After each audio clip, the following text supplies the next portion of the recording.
This is Winnipeg Sports Talk Daily with Andrew Hustler Paterson and Michael Remis. Hey now, everyone. Welcome to a wonderful Monday edition of Winnipeg Sports Talk Daily. Michael Remis in the host chair today for Hustler in transit. Hopefully he's having a safe trip home from Minneapolis, taking in the Vikings game yesterday. Really impressive win over the Atlanta Falcons in Kirk Cousins' return, and Sam Darnold establishing himself as their starting QB. Anyways, so pumped to be here on a Monday. Connor Hrabchak's going to join in a sec. We'll be joined by Dan Robertson, Winnipeg Jets play-by-play voice on TSN, and Drew Mindell of the Illegal Curve Hockey Show. We're talking about the Jets' weekend games, win over Chicago on Saturday, the loss to Columbus yesterday, and we did have a roster move, the Jets sending down Brad Lambert and calling up Nikita Chibrikov as they try to get back in the win column. Before we get into everything, shout out to all the sponsors here. Hockey Manitoba.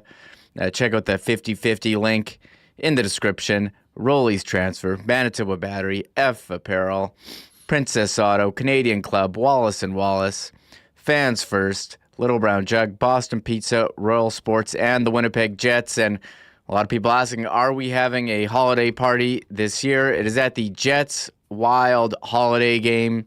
WinnipegJets.com/WST. Get your tickets. Join us. Early entry. We'd love to see you there. Looking forward. Should be a great one as the Wild leading the Central Division, and they do have the points leader in the NHL, Kirill Kaprizov. But an interesting weekend for the Jets.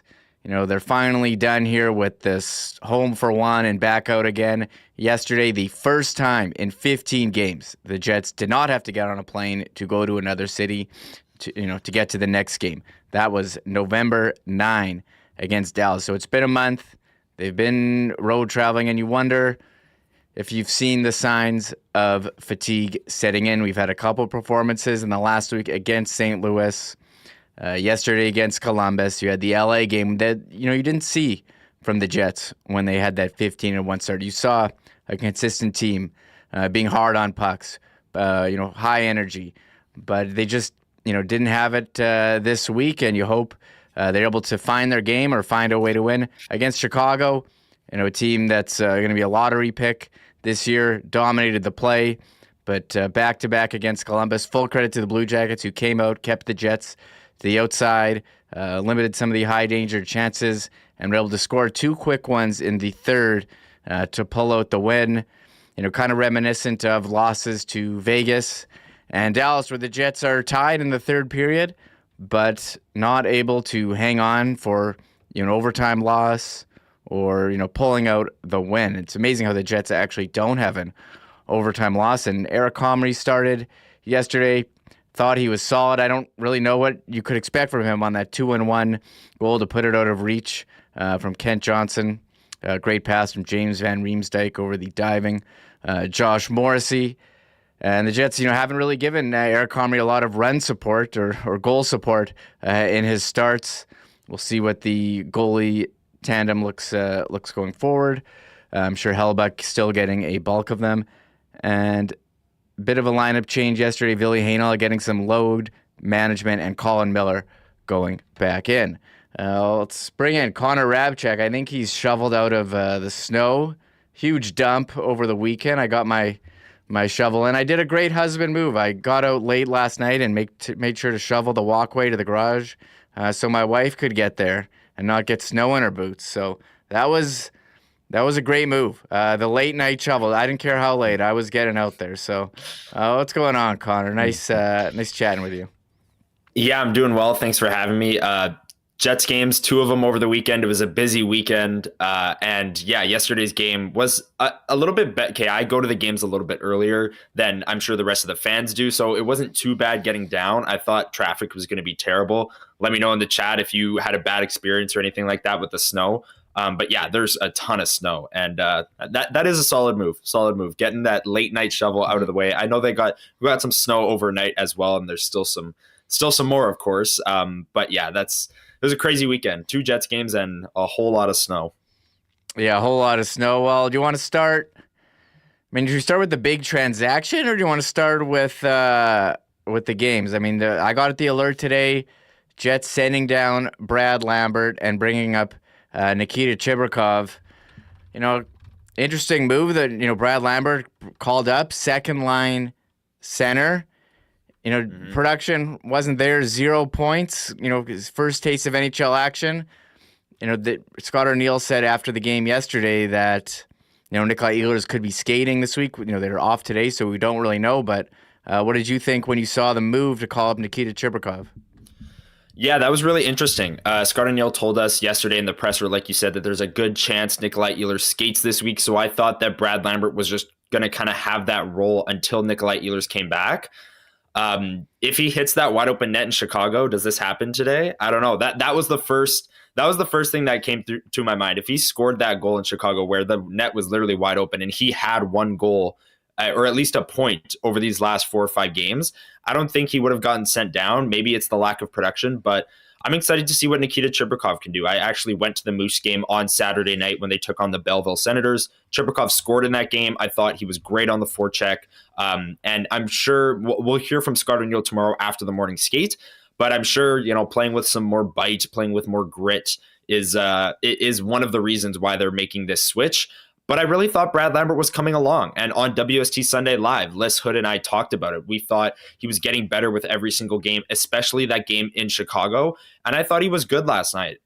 So it was shocking to me. And I can't wait to hear what Scott O'Neill has to say about it tomorrow after the morning skate. Yeah, we'll stay tuned for tomorrow, but the roster moves. And one thing about the Moose this weekend, showed it to Chaz Lucia, scored his first pro goal in a year. Coming back from injury, just for Jets prospect news. But we'll see what happens with the lines tomorrow. But going out, to the weekend, Jets in Chicago, really, dominant performance by the Winnipeg Jets, as it should be over a Chicago team that, again, not very strong. It got a little close there, Connor. I'm going to do that a couple times. But they're able to pull out the 4-2 win and banged in a goal in the third period. It was Mark Scheifele off a rebound, and to put them ahead, and Mason Appleton sealing it with the winner. But it had to be pumped with that performance, spoiling the first game coached by new head coach Anders Sorensen of the Blackhawks. Yeah, the Jets definitely came out a little flat in that first period, trailed 2-1 after one. But I said this stat on WSG Sunday Live and on Winnipeg Jets Weekly, but I'm going to say it again just in case people didn't hear it. The Jets only allowed 0.81 expected goals against in this game. That was by far their best performance of the season defensively, at least analytically. And across the entire NHL this season, only one game has a team held another team to a lower expected goals against amount. It was Boston against Vancouver roughly 2 weeks ago. Boston held Vancouver to 0.78 expected goals against. So it was the second best defensive performance in the NHL this season by expected goals allowed. So it was a smothering performance. Like I said, the Jets came out flat, but the second and third period, I mean, Chicago never had an extended shift in their own zone. The Jets would shut things down. They were cycling. They were dominant on the walls. It was leading to scoring chances. You knew they would score eventually, and they came away with a 4-2 win. And yes, Chicago is the 32nd ranked team, but that's about as dominant as you can get of a 2-period stretch that the Jets showed in that second and third period against Chicago. Yeah, the Jets out shooting Chicago 9-3 in the second and 12-3 in the third. Connor Hrabchak, relatively easy workload for him, Connor. 12 saves on 14 shots.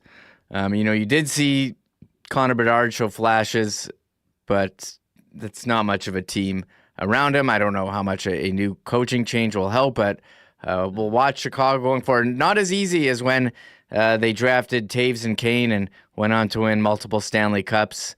They're going to try. They had high picks the last couple of years, but it's going to take a while. And, the power play 0 for 2 on Saturday, or 0 for 2 on Saturday. Coming into Sunday's game, it had kind of dried up. 1 for 14, and it took a couple chances, 0 for 3, until Kyle Connor got them on the board in the second period. They did go 1 for 4. Nice to see him get back on the board, his 15th of the year. But the Jets, power play during this stretch here is kind of dried up, but finally breaking through and starting off with the lead yesterday. Yeah, the power play has definitely been on a sharp decline ever since Nikolai Ehlers has been out of the lineup.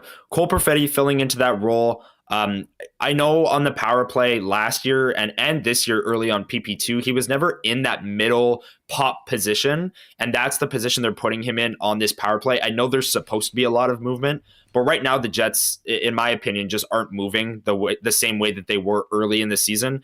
And when you lose a Nikolai Ehlers on the top unit, that's going to happen. He can move all around the ice and make plays, and Cole Perfetti just can't do that. And the Jets power play is suffering because of it.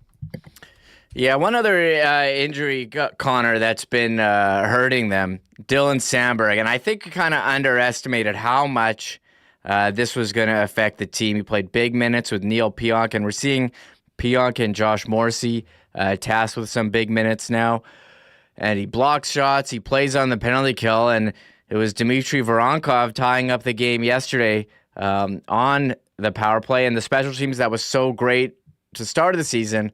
I think it was just like you're not going to be 40%. You're not going to be 15-1. There's going to be a drop-off, right. And you're kind of seeing that drop-off here over the last couple games. Yeah, and the second unit has cooled off as well. Like you talk about Cole Perfetti moving up to that unit. When the Jets had the best power play in the league and were clicking along at that unsustainable rate, not only was the first unit snapping it around and getting a ton of chances, but the second unit would come out and Nino Niederreiter would get a goal. Cole Perfetti, I think, had 2 or 3 power play goals in the first couple of weeks there. So it was a team effort from both units. And now the first unit is dried up. The second unit without Cole Perfetti isn't as effective. And the first unit without Nikolai Ehlers, like I said, isn't as effective either. They're not moving as much. And they're throwing a lot of shots on net, but I would question the quality of those shots. Last night against Columbus, they had 68 shot attempts, which is a lot. Like I talk a lot on Jets Weekly about the Jets hitting that 70 shot attempt threshold. That is when, you're dominating teams, you're throwing a lot of pucks on net. 68 shot attempts and only 24 actually made it on net. So they were shooting a lot of low quality perimeter shots last night. And Columbus blocked a ton of them because they could. They were in lanes. They kept the Jets to the outside, and it was a relatively easy performance. The Jets weren't really able to get into that prime middle of the ice, whether it was the power play or at 5-on-5. Yeah, and the third period, very tight game. Eric Comrie flashes the leather on Sean Monahan. Nice ovation for him last night in his return to Winnipeg. Also, nice ovation for Bob Odenkirk. Shown on the Jumbotron and on the Jets social media. Celebrity lookalike Jimmy McGill, his character from Better Call Saul and Breaking Bad. So a nice celebrity sighting here in Winnipeg. Been here for a while now filming, but it was the Blue Jackets who did pull away in the third period. Kent Johnson, in front off a rebound, all untouched, and puts it past Comrie. And just, again, a beautiful 2-on-1, 3-1. And the Jets, as you mentioned, a lot of shots from the outside, not getting into high danger chances. And you had to wonder in the third period, was fatigue catching up to them? Not using it as an excuse, but I think it's just a matter of fact, and they're going to have to find a way to battle through it, whether it's recognizing, you're making these mental mistakes, that are leading to turnovers, which Scott Arniel has mentioned, or, changing your play style. But they've hit a tough stretch here. They're going to be home this week. Boston, Vegas, Montreal. then hitting out to California, and then Christmas. You have a couple days off in a row. So this a tough schedule. It's not getting easier, Connor, and just weren't able to get that second goal yesterday against Columbus. Yeah, I think it's fair to say that the Jets do look tired. They do look fatigued, and that is because of the schedule. But like the players and the coaches and everyone is saying, that can't be an excuse. This is a quote from Scott O'Neill last night. He said, "We played 3 games in 4 nights. That's all the more reason to simplify what you're doing." So maybe when you don't have your legs, you simplify what you're doing. You're not asking as much out of yourself on the second day of a back-to-back.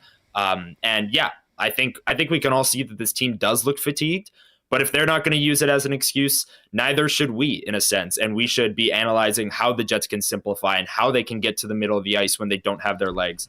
Nino Niederreiter on Saturday as well, after the game, started his scrum by saying, "That was the first time I feel like we outworked a team in a long time."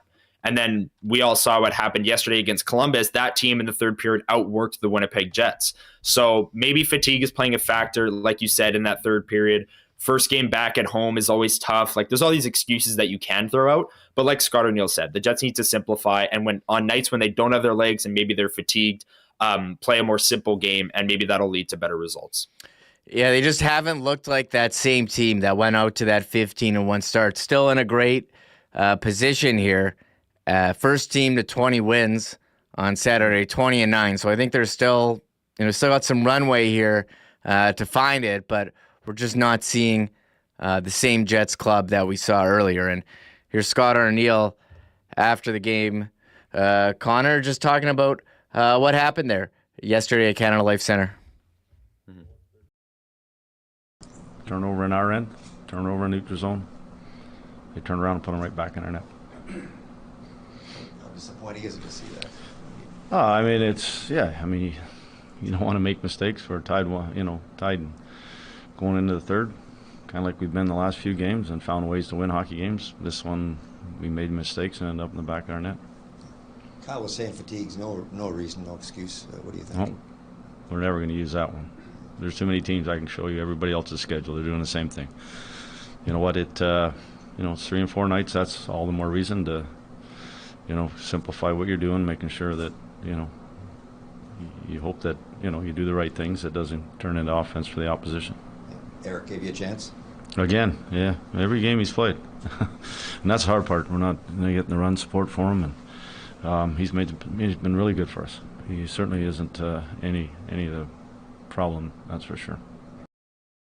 Scott O'Neill yesterday, answering a couple questions on the loss to the Columbus Blue Jackets. It was Paul Friesen asking the questions. Eric Comrie not getting the run support. How about this one? Lost his 4th straight game. Winnipeg's goal scoring in those 4 games, 1, 1, 3, and 1. And very tight into the third, not quite able to pull away. And I think scoring become a bit of a concern here, as you haven't really had the secondary scoring with Nikolai Ehlers out. You had the game from Iafallo against Minnesota, but not much. And line 3, Appleton, his empty netter, is his first goal in 16. I think he's won his last 18, and it's an empty net goal. So not really getting a lot of support from all throughout the lineup. And back to the fatigue thing that Scott O'Neill mentioned there, the Columbus Blue Jackets on this night were playing their 5th game of a 5-game road trip that started December 1st. So in the last 8 days, they've played 5 games, all on the road as well. So this was also a tired team coming in. Yes, the Jets played yesterday, but it's the Columbus Blue Jackets. You're at home. Like Kyle Connor said in his presser as well, that's a game that you have at home tied going into the third. You need to get at least a point or 2 out of that game. And the Jets got outworked in the third, gave up 2 goals on consecutive shifts to Kent Johnson, who's at like a 90-point pace this season. He's a super fun young player to watch. But I don't think I've kind of tired on the fatigue excuse, pun intended there. But Columbus was also a tired team. Like, they were playing 5-8, and they were on the road, ending a long road trip. I know the Jets played yesterday, but they got to simplify, and they've got to bear down in those third periods and get some points out of these games that they're losing by 1 or tied going into the third, because those points, This is why Minnesota's in first. They have 4 loser points. That's why they're ahead of the Jets, despite the Jets having more wins. And getting those third period tie games into overtime or winning them is key.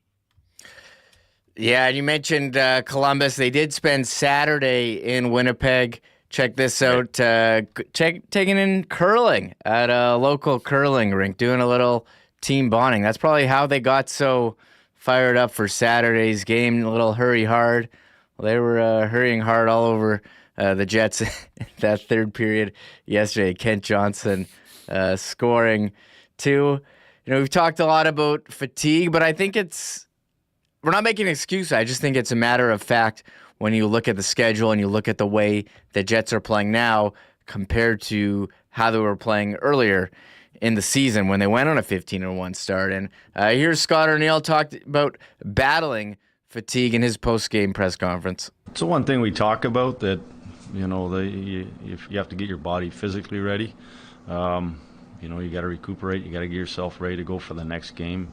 But you also have to get your mind ready too. That you're going to get in situations that that's the part that happens. You make mistakes because sometimes fatigue is there. But at the end of the day, the other opposition is if you're putting a lot of heat on them and you're putting them in situations, they're going to make mistakes too. But that's just hockey at times. It's just the teams that obviously don't make those grade A's that turn into offense the other way. I mean, yeah. But I'm not. We talk about it as a group. We're not looking for excuses based on the schedule. There's not that. This is hockey. There's things that happen out there that you're in charge of and you can handle, and whether that's not having your legs one night or not having, maybe you're not feeling, maybe there's some injuries, whatever it might be. You have to grind your way through it, and everybody else does. There's Scott Arniel not making excuses, but saying, hey, they got to find a way. But hey, it's not just the Jets. Were fatigued from back-to-back and, didn't have their game. Credit to Columbus, well-coached team. Dean Evison bringing back memories of him coaching the Minnesota Wild and getting into it with Rick Bowness. As you mentioned, Connor, Columbus, kept the Jets to the outside and blocked a lot of shots, and it seemed like they were very well prepared for this one yesterday. Yeah, absolutely. And the Jets, like Scott Arniel said, needed more high danger chances, better looks, get to the middle of the ice. Whether you're tired or not, you need to get to those high danger areas, or else what you saw last night is going to happen time and time again. The Jets taking a lot of low percentage, low danger chances from the outside. Columbus can get in those lanes. They can break up those plays rather easily. And then the power play scores 1 goal.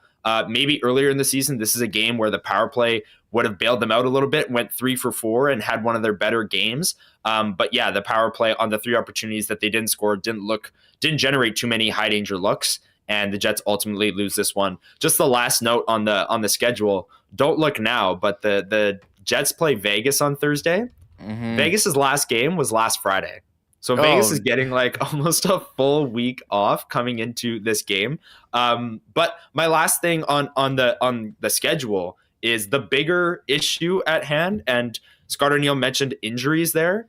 Losing Sandberg and Ehlers is, I think, the number one reason for why we're seeing sort of these duds out of the Winnipeg Jets recently.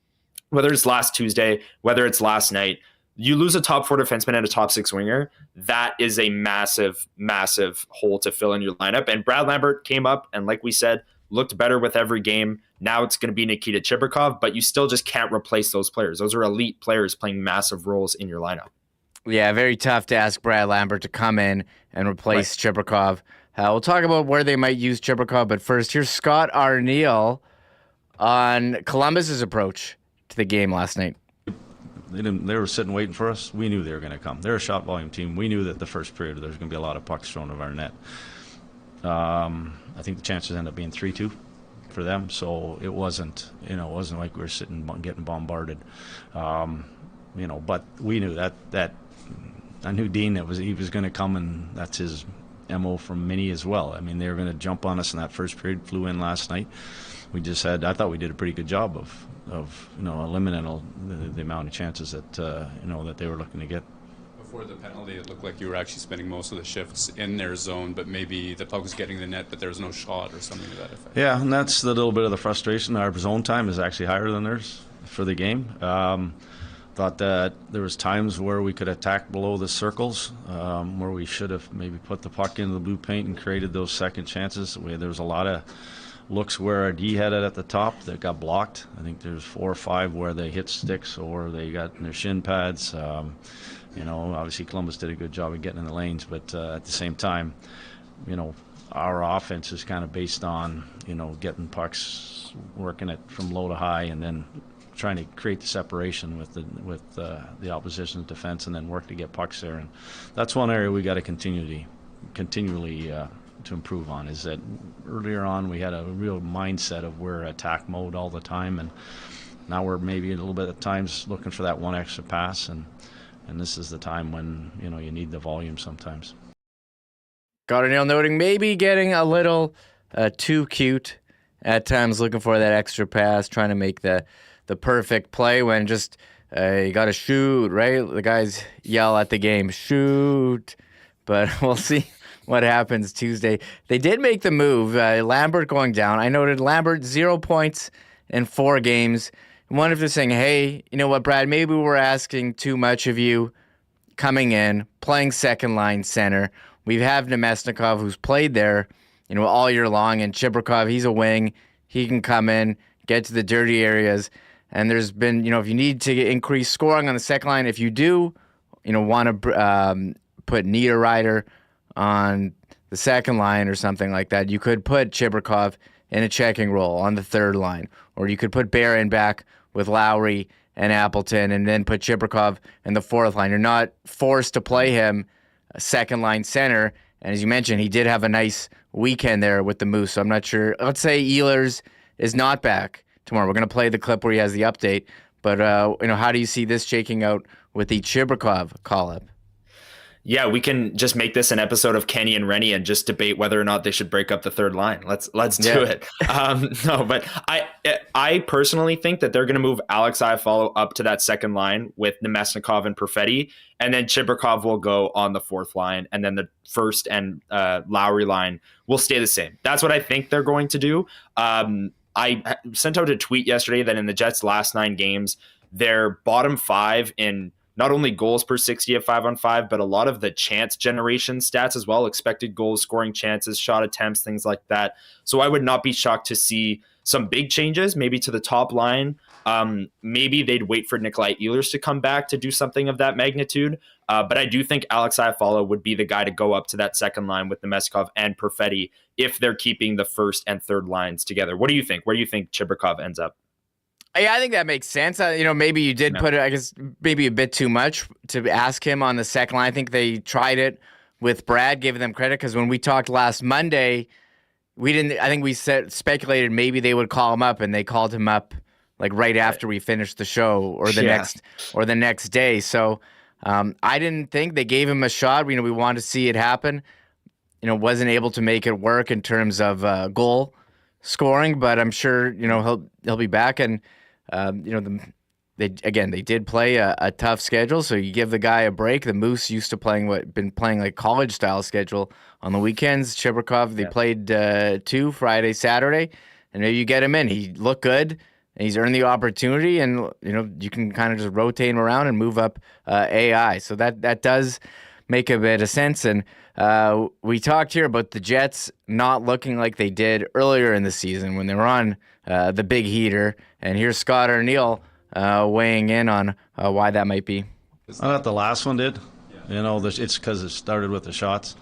And as much as, and it's hard to tell, you're trying to tell these guys that the shot creates the scrambles, it gets the penalty kill out of sync and out of position. But there's also the opposition is trying to do a real good job of getting in those lanes on us. And earlier in the year, a lot of those pucks are getting through. Now they're, the opposition's trying to making sure that we're not getting those shot opportunities. But when we do attack, like our last power play, when we did get into shot mode and we did get pucks down around the net front, like I said, it created separation, and then it kind of leaves, in that case, Casey all alone coming off that side. So just something we'll continue to work with, kind of like the 5-on-5, that we know what our mindset needs to be. When we have the puck, we got to continue to kind of keep hammering that home. Got to get more in the shot mindset, as you said, not really there yesterday, Connor, but looking to regroup and get in to, looking to regroup today. They're off tomorrow hosting Boston, but there was one lineup change. Ville Heinola going in and, going out, Colin Miller coming in, and there was an update as well on Nikolai Ehlers. Here's Scott Arniel on healthy scratching Ville Heinola, and what's next for Nikolai Ehlers. Just we were 3 and 4 nights and trying to get some fresh legs in him, kind of getting back at it. So Millsy obviously was a big part of what's kind of gone on for us here, since the start of the year. But that was just more about fresh legs. And with the extended week here at home, and you get some practice time in that, do you have any update on Nikolai Ehlers and when he might resume skating? Yeah, there could be a chance he could be skating this week. We'll see. We don't practice tomorrow, so good chance he could be out on the ice this week. It is Scott Arniel after the game last night. Winnipeg Jets losing to the Columbus Blue Jackets 3-1. Connor, anything to make in of the changes? What have you seen from the defense here, as it's kind of been a little more fluid than it was, prior to the Sandberg injury? Yeah, I saw Darth Skater in chat mentioning the WST Sunday Live Trending Up, Trending Down segment that we've done the last 2 weeks. And on Sunday, I mentioned Logan Stanley's name as someone who I thought was trending down over the past week. Yesterday, he and Colin Miller, I thought, had a few really rough turnovers and rough spots in their own zone. Whether that was a foot speed thing, a fatigue thing, knocking off the rust in Colin Miller's case, who hasn't played in a bit. I thought that third pair had some rough moments, some good moments as well. And it'll be interesting to see how they kind of approach that going forward with Colin Miller, Logan Stanley, and Ville Heinola. I'm sure this will be a topic every single day on Winnipeg Sports Talk, because they're just going to keep rotating those guys. But with the loss of Dylan Sandberg, Hayden Fleury's done well, serviceable on that second pair with Neil Pionk. But that third pair is going to be in flux, I think, all week long. And it's going to be interesting to see how they handle the Bostons and Vegas, who are heavy teams, versus a Montreal, who's more of a skilled team and something like that. So I'm fascinated to see what the lineup is like tomorrow, especially with Chibrikov presumably going in, and who's on that third pair. Yeah, something to watch. And you mentioned WST Sunday Live. You were very busy yesterday, Connor. Shout out to you. Long day. WST Sunday Live, 9 a.m. here on YouTube. And it was on podcast after, and we had Jets Week in Review, Jets Weekly, posted this morning. So, hey, if you want to get some more great content from us, hit the subscribe button below, turn on the notification bell, and you'll know, hey, when we're live. And also hit the thumbs up. Tells YouTube we're putting out some good content. We've got over 12,000 subscribers here, and lets everyone know. Lets YouTube know, hey, this is pretty good, and maybe people who have similar interests, it'll show up on the recommendations. You'd be shocked how many YouTube views come up from it just showing up on your home feed, and maybe we got a sexy thumbnail and people click on it. So that's how it's done here on YouTube. So I wanted to give a shout out to you, Connor, for all the great work. We're gonna have Dan Robertson, Jets play-by-play voice, join me shortly, but first. Here's Huss. But folks, we are into December, and you know what that means? The World Junior Hockey Championship, and Hockey Canada from coast to coast is putting on Canada's ultimate 50-50 draw, the biggest power play yet. And all of Manitoban money going into the pool will be split right here in the province, with the 50% going to grassroots hockey here in Manitoba. Now, there's 3 draw dates. The first draw is the pre-tournament draw, which is open right now through until December 26th. So you can jump on that first draw on the 26th. The second draw opens on Boxing Day and will be drawn on New Year's Eve. And then the playoff round draw opens on New Year's Eve and goes until January 25th. You can buy 1 ticket for $10. You can buy 25 for $25. Or if you want to really go hard, options all the way up to 999 tickets for $200. You can purchase the tickets today by visiting hockeymanitoba.myshopify.com. Check out the link in the description. And Remo, if you can, throw that up in the chat if people want to jump on that right now. Obviously, it'll be a big, big pool.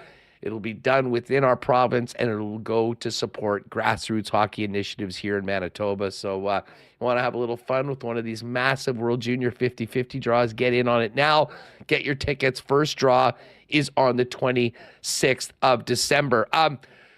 Folks, speaking of December, and guess what's after that? January in 2025. If you and your family have a move planned in 2025, get ready for it and take as much of the stress out of something that's always very stressful in moving with Rolly's Transfer. Family owned and operated for 60 years and the most trusted name in moving in Manitoba.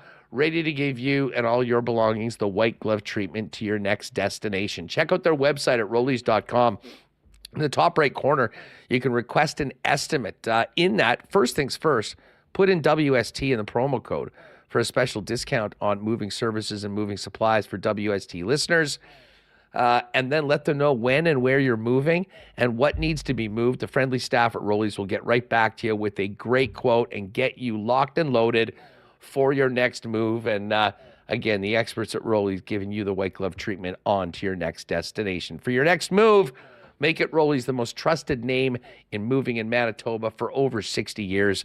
Find out more, request an estimate today over at rollys.com. Kind of nice outside right now, but it's been cold. It's going to be cold, and this is maybe a great time to give a Christmas gift that matters, fellas, with the help of Manitoba Battery. Don't let your loved ones be stranded in the cold with a vehicle that won't start. Make sure they're equipped to handle whatever's thrown at them this winter with a NOCO 1000 amp booster pack for only $139.50, or get them a set of 25-foot booster cables for just $65. Maybe you want to treat yourself to a great deal and grab that ice fishing flasher battery you need, or that sled battery that needs to be replaced. All for the best prices in the city, beating the pants off the big box stores, period. Whether it's you or whether it's for you or your loved ones, let Manitoba Battery help you get a Christmas gift that matters. Learn more at manitobabattery.com. Free delivery inside the city with any purchase over $60. 2 locations to serve you as well. And just as we bring in Brandon, sharp-dressed guy he is, Black Friday may be over, but we are getting ready for Christmas. And an F Apparel gift card might be the perfect gift for that guy on your list that might be wanting to up his menswear game. Nobody does it better with the custom suits, custom shirts, and more that you'll find at F Apparel. And right now, you're going to get a 15% bonus on any gift card purchase of $100 or more. So 100, 200, 300, whatever you want to give, add another 15% off on that for an even better deal on custom men's clothing from F Apparel. You can find out more at F Apparel, that's EPHapparel.com, or pop down and grab them and check out everything they've got at 190 Smith Street downtown. There's us. He'll be back tomorrow. He's on his way back from Minneapolis, as I mentioned. Pleased to be joined by a play-by-play voice on TSN, Dan Robertson. I caught up with him before the show for a wide-ranging Winnipeg Jets conversation. Here's Dan Robertson. Dan, welcome back to Winnipeg. Must feel good to be home here. Yeah, I was glad that my keys still fit in the lock when I got back from wherever it was, Chicago on Sunday. It had been a while. It's actually nice to get back here for a better part of a week, I guess. The next 3 games, obviously, the Jets have her here, so it's good. Yeah, the first time yesterday in 15 games, dating back to November 9th against Dallas, that the team did not fly to another city to get to the next one. Did it feel like a month, Dan?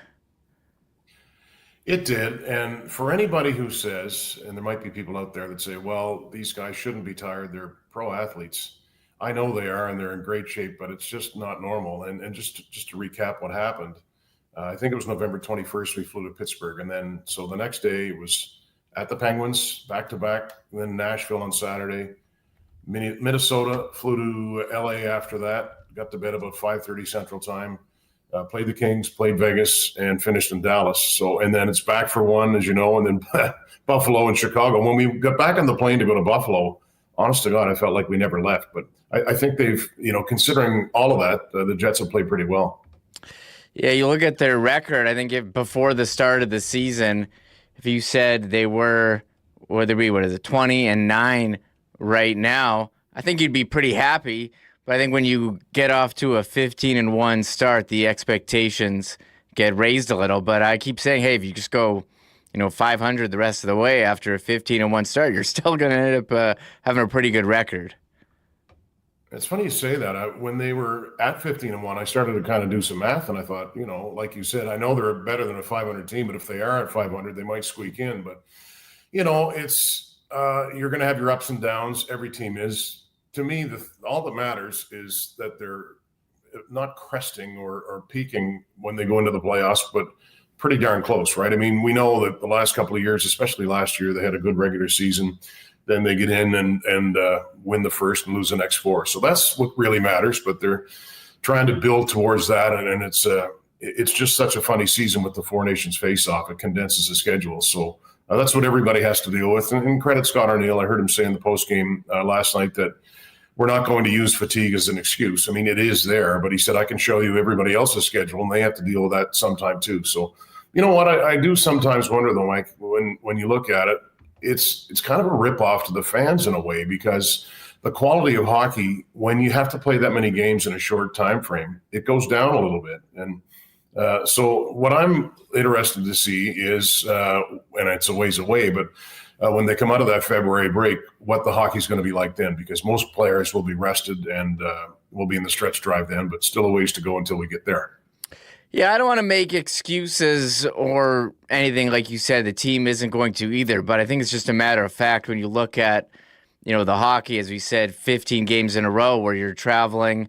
They had that road trip where they're going, across the country, and you saw the Jets for, the first 15, 16 games of the year, you got a consistent same kind of effort every night. And you've definitely seen a bit of a drop off here over the last week or so. You didn't see games like the LA performance or Tuesday in St. Louis, or, just falling off a little in the third period against Columbus. But I think that's just going to happen over 82 games. And it's going to be up to them to figure out, okay, how are we going to handle this moving forward? Or, looking back, because now that part's over the schedule.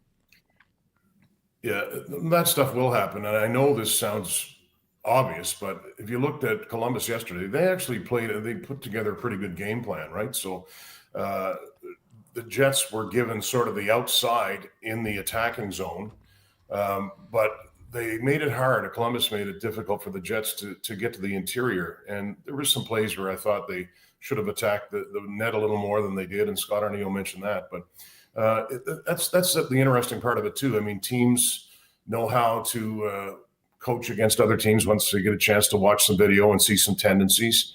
We've also seen the power play regress a little bit, and I know this is a little bit off topic, but I was wondering, last night, even though I didn't say it during the game or ask Kevin about it, and not to rip Cole Perfetti, but no, there's no doubt they missed Nikolai Ehlers on that power play. But also teams are scouting and preparing for the Jets power play, which it's hard to defend because there's so much movement on it. But yeah, there's going to be ups and downs in every facet of the game for every team during the season. Yeah, then we're going to win 90% of the games. I don't think the power play was going to go 40%. They were 1 for 14 coming into yesterday's game, and they did manage the 1, but they're just not scoring on the power play like they used to. Earlier in the season, you mentioned Nikolai Ehlers being hurt, certainly a factor with secondary scoring. And, the Dylan Sandberg injury, I think, has been, bigger than I would have thought, as well as an impact. You thought it would be an impact, but, he's a huge part of the penalty kill and the back end as well.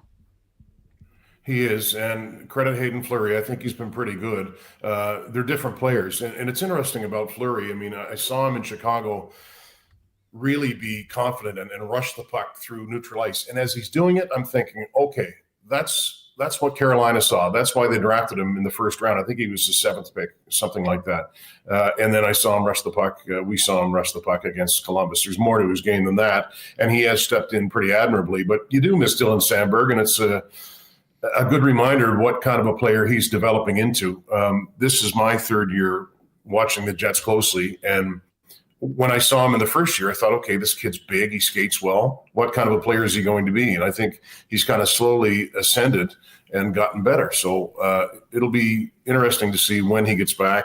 There's no word on that, obviously, with the broken foot. It'll be a while, but he is, as you said, they do miss him on the penalty kill. For sure. And, they've kind of gone with a bit of a rotation here. Logan Stanley, Ville Heinola in and out of the lineup, Colin Miller as well, Dylan Coghlan getting in, and Hayden Fleury, elevating to the pair with Neil Pionk. I mean, what have you made of the way they've managed it on that third pair? We saw Colin Miller get in for the first time in a couple games last night. Yeah, I know they took Heinola out. Scott said, we're trying to ease him into the lineup, and that's the thing. I mean, if you look at sort of the depth signing, so Coghlan and Fleury and Miller, Miller was kind of a forgotten guy as soon as he got here. I think they played him once in the regular season, trying to remember, just a handful, maybe 5 times in the regular season, once in the playoffs, something like that. And then I thought, well, he'll be gone, but obviously, he liked it here enough, and they liked him to give him another contract. So, but they're just trying to find the right balance, I think. Obviously, Stanley's getting a long look, and you know what? No matter what happens with Logan Stanley, at the end of the day, he'll never be able to say that the Jets didn't give him a fair shake, because he gets a lot of opportunity. Ville Heinola, I think it's going to take him a while to get up to speed. So that's all part of it, right? Managing parts of the game when some of your players, like a Sandberg, is out, and there's a trickle-down effect. But and the one thing, not that it's going to make a huge difference, but Dylan Coghlan played really well in Vegas, I thought. I believe it was Vegas. That's all starting to go to yeah, I'm pretty sure it was. But he played his game, and he was skating really well. They actually had him out there. I know it's going back a ways, but when the net was empty and they're trying to tie the game. So, but it's just difficult for him to get in right now. But I wouldn't mind seeing him get another crack at it, to be honest with you. Yeah, I'll have to see how it shakes out moving forward. They have, as you mentioned, a couple of games here. Boston, Tuesday, Vegas, Thursday, Montreal, Saturday. They did make one call-up, and, we talked about this a week ago. Wasn't sure if it was going to happen. Brad Lambert called up from the Moose and really thrust into that second-line center role. How has he handled the jump to the NHL, this first shot at extended stay at the top level? Well, the first thing I would say, and I've said it on the broadcast, I'm glad they didn't just take him up and stick him on the fourth line. You see teams do that, right? They'll take an offensive player and try to ease him into the NHL by putting him in a totally different role that he's not used to. So they stick him on the second line, and again, you can't say that he's not been given the opportunity. I know late in one of the road games, they kind of put him back to the fourth line or sat him and put Iafallo up on that second line. I think the speed stands out, right? It's NHL speed, and maybe a little bit better than average NHL speed. I would clearly say that. I felt so badly for him in Chicago, right? I'm thinking, okay, empty net, here it is. I'm going to scream his first NHL career goal, and somehow he missed it. I mean, he had the whole open net. I think it went off his heel. But over and above that, when you talk with Coach Arneal, and I actually asked Nino Niederreiter this during an intermission interview the other day, what he thought of Brad's play. And the reason I did that, during one of the morning skates, Nino was kind of helping Lambert. I could just see him on the ice pointing some things out and loaning his veteran know-how to him. But the thing is, it's like a lot of young players, the key thing or the tough thing is to learn how to play without the puck at the NHL pace, which is blistering. So far, so good. You'd love to see him score. Maybe that would pump up his confidence that much more. And it is fun to see, though, right? And nobody wanted to see Ehlers get hurt, or anybody else for that matter, but it opened the door for somebody that I think Jets fans, going into training camp or into the season during training camp, I know some people were saying, put Lambert on the team. Well, it's not that simple, but at least he's getting a crack at it now, and I hope he continues to skate well. Yeah, 4 games so far this year, no points yet. I think you're kind of waiting for that secondary scoring as the power plays dried up, and you weren't seeing a ton. We'll have to see how it shakes out moving forward, because it's tough to win. Eric Comrie got the start yesterday, but 6 goals in his last 4 starts. Tough to win when you're not scoring, but I thought he had kept them in the game there until 2 quick ones in the third.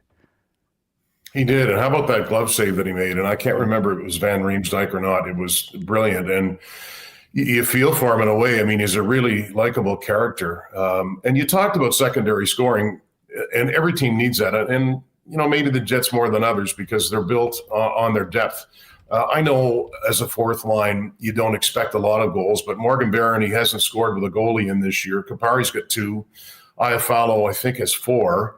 And a couple of them have come in the power play. So when they're playing well, they're keeping the other team hemmed into their zone. But if you could pop 1 or 2 here or there, it would make a big difference. And we saw Appleton. I mean, he got an empty netter the other day in Chicago, but he went 16 without a goal. And you don't need 40 from Mason, but he had 14 last year as a career high. If he gets 15, that's fine. And not to put a specific number on it, but just to emphasize the fact that when you get a little bit of depth scoring and maybe a defenseman here or there to put one in, then it makes a huge difference. And we know that about the Jets. And I mentioned Kupari, too. There's a guy that I've been interested to watch him this year. I don't know what your thoughts are on his play, but he's been pretty good at the dot. I don't know what kind of an offensive upside he has. He's got great speed, and I know he can shoot the puck hard, but there's not a lot of offensive chances coming there. So, but I have enjoyed watching him this year on that line. Yeah, Kupari's a guy who can really fly. You look at the NHL Edge stats. He's the top, 98th percentile in terms of speed. Hasn't translated to a ton of offense, but certainly effective on faceoffs and fourth-line player. But they do need a bit more offense from probably throughout the lineup here. You mentioned Appleton. Yeah, 1 goal in his last 18, and that's going to be key to get this thing turned around. You look at just the way they. Can I ask you a question, Mike? Sure. I'm going to cut you off here for a second. So if there's a race, Kyle Connor, Josh Morrissey, Nikolai Ehlers, put Brad Lambert in there, put Rasmus Kupari in, who wins? Man, like I could have to pull up the track. Maybe Kupari. He surprises everyone. Maybe. He did have. There was a period last year where he had the fastest recorded time in a game, and I think skating in a game may be different than straight line, just go off ice. But I think maybe Kupari takes it. Although Lambert's been pretty quick for a while too. That would be fun. Yeah. I think what I'll do the next time I go in the room tomorrow, I'll ask a couple of guys who they think it would be, just for fun. Sorry to cut you off, but it popped into my head as we were talking about speed. No, that's a good one. Yeah, Kupari, 98th percentile, top skating speed, 23.71 miles an hour. The league average, 21.96. So the guy can go. We've talked about the hands, maybe not as fast as the feet, but he's certainly. I wonder who the slowest is. We saw Patrick Maroon in Chicago the other day. I think he might be down near the bottom. Still knows how to play, but there's a couple of guys who are lumbering out there. But certainly that's the thing in the last number of years. It gets faster every single year across the league, really. Yeah, and just one thing about the weekend. I mean, what are your biggest takeaways from the back-to-back win over Chicago and the loss yesterday to Columbus? Well, if you go back to the Chicago game, something that Scott Arniel said in the post game made a lot of sense to me. He said when it was 2-2, we didn't stretch, and what he meant by that was not take a lot of chances and get another structure to try to get an opportunity to get the go-ahead goal. And I think that could have easily happened against the worst team in the league, right? I mean, they were skating well, and when it was 2-2, I thought it should be like 6-2, just because they had the Hawks hemmed in their own zone. But I like the fact that they just stuck with the program, right? And then Scheifele gets the eventual winner. So I thought that was good. And I know that Chicago's not a good team. Obviously, they can't score. And it was kind of interesting to me, too, not to get too far off topic, but Adam Lowry did a great job on Connor Bedard. And the Blackhawks, obviously their home team, last change and new coach there. And I thought maybe he should try to get Bedard away from Lowry. He didn't. And then the Columbus game, yes, the Jets weren't at their best. They started a house of fire, right? I think obviously if they could have got 1 or 2 there and they came close, it might have been different. But I thought it was a well-coached game for Columbus, and not to say it wasn't for the Jets, but I thought they did pretty well. And they were here waiting. I guess a bunch of them went curling on their day off. But I thought they were good. So back on the horse against a Boston team that isn't the Boston team that we've known over the past number of years. But it's always cool when an original 16 comes here because the other fans, the fans from the other team, show up in big numbers usually. Yeah, I agree. Boston, Detroit, Chicago, obviously Toronto, Montreal, Rangers too. Those teams have a lot of fans, and I think the people here, grew up, when we didn't have NHL hockey fans of other teams, we were to switch allegiances, and maybe they put on the jersey the one time a year or two, depending on the team that team comes. So going to be a lot of Boston fans. Not quite the Boston team of the past. No Bergeron, kind of finding their way. With the centers, not quite Bergeron, Krejci, who's at Pavel Zacha, your top line center right now. But they are 15-11-3, third in the Atlantic. It's going to be a tight game. We did have some good news for the Jets last week. Josh Morrissey, Kyle Connor, Connor Hrabchak named to Canada and USA for the Four Nations face-off.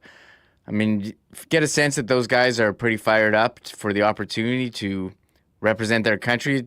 It seems like this is kind of a manufactured tournament, but the players want the opportunity to show, how they fare in that type of competition. No, it's a good point. So I wondered that too, what it means to these guys, or what it would mean to them if they were going to get chosen. That's what I was wondering going into it. So we were in Buffalo, and we landed, and a couple hours after we got there, I went to the gym, and it was just myself and Josh Morrissey. So we were chatting, and it was like an hour or two before the official announcement was going to be made.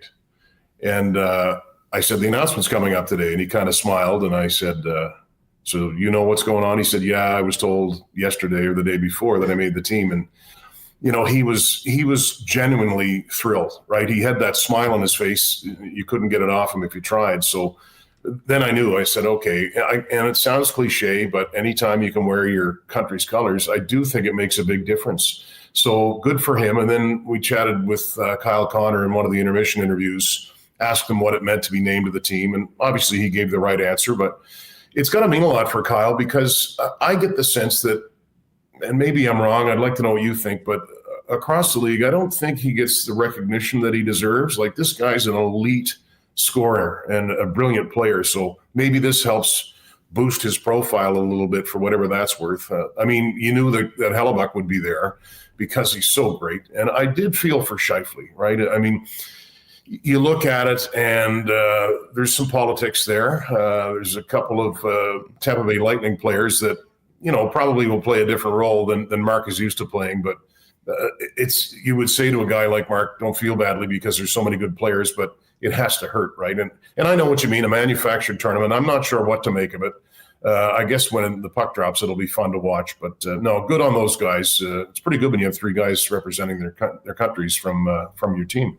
Yeah, it's going to be in February. It's not going to be any NHL. It'll be on TV. It's going to be on at normal TV watching time. It's not like it's overseas. So I think a couple games it'll grab your attention. And for Team USA, this is their first opportunity with their top team. I think you consider them one of the favorites. And I think Kyle Connor, Connor Hrabchak, they have a chance to make themselves household names. If Team USA can pull it a win, I remember TJ Oshie. He was a big star with his shootout performance in Sochi.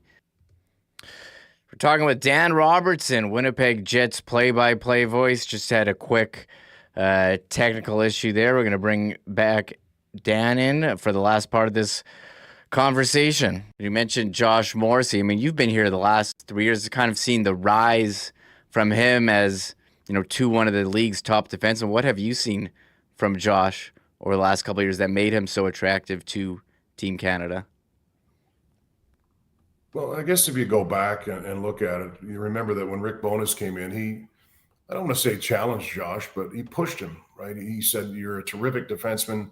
I know there's more there. So 76 points in his first year under Rick. And we can all look at the numbers and appreciate what he's doing offensively. But to watch him every night is a real treat in his own end. Like, this guy, whatever he is, I think 6 feet or a little bit under. He's not a big defenseman, but the use of his stick, his body positioning, his IQ, the way that he breaks up plays, he's a brilliant hockey player. So I mean, it's no surprise that he made the team. It's one of those things where it'll be fascinating for me to see who he's paired with to start. But I mean, you can't go wrong with Josh. And I thought the other day in Chicago, just to get off topic a little bit, but I mean, he sprinted up ice in overtime, and he had played half the game. I thought this guy is in premium shape. As he won the race, he beat Bowen Byram to the puck, and eventually Adam Lowry scored. So that was great, and that's part of the offense. But the defense, as I said, the first passes, the clever little moves in his own zone to free things up. It's just, one thing I think too, Mike, is if they didn't have him, where would they be? 100%. He's their number 1D, and I think he's a bit ahead of, the number 2. So we'll see if they look to address, some of the defense at the deadline, as, they have done that in the past, and you're kind of seeing, what one injury can do. You can't have Josh and Neil Pionk playing 30 minutes a night like they did in Buffalo for the foreseeable future. But Dan, we're winding it down here, and Scott Arniel, his first full year, as the head coach. He's been interim in the past, but what have you seen from Arniel as his first time with the Winnipeg Jets, full-time head coach? Well, obviously the numbers are great, and just chatting with him,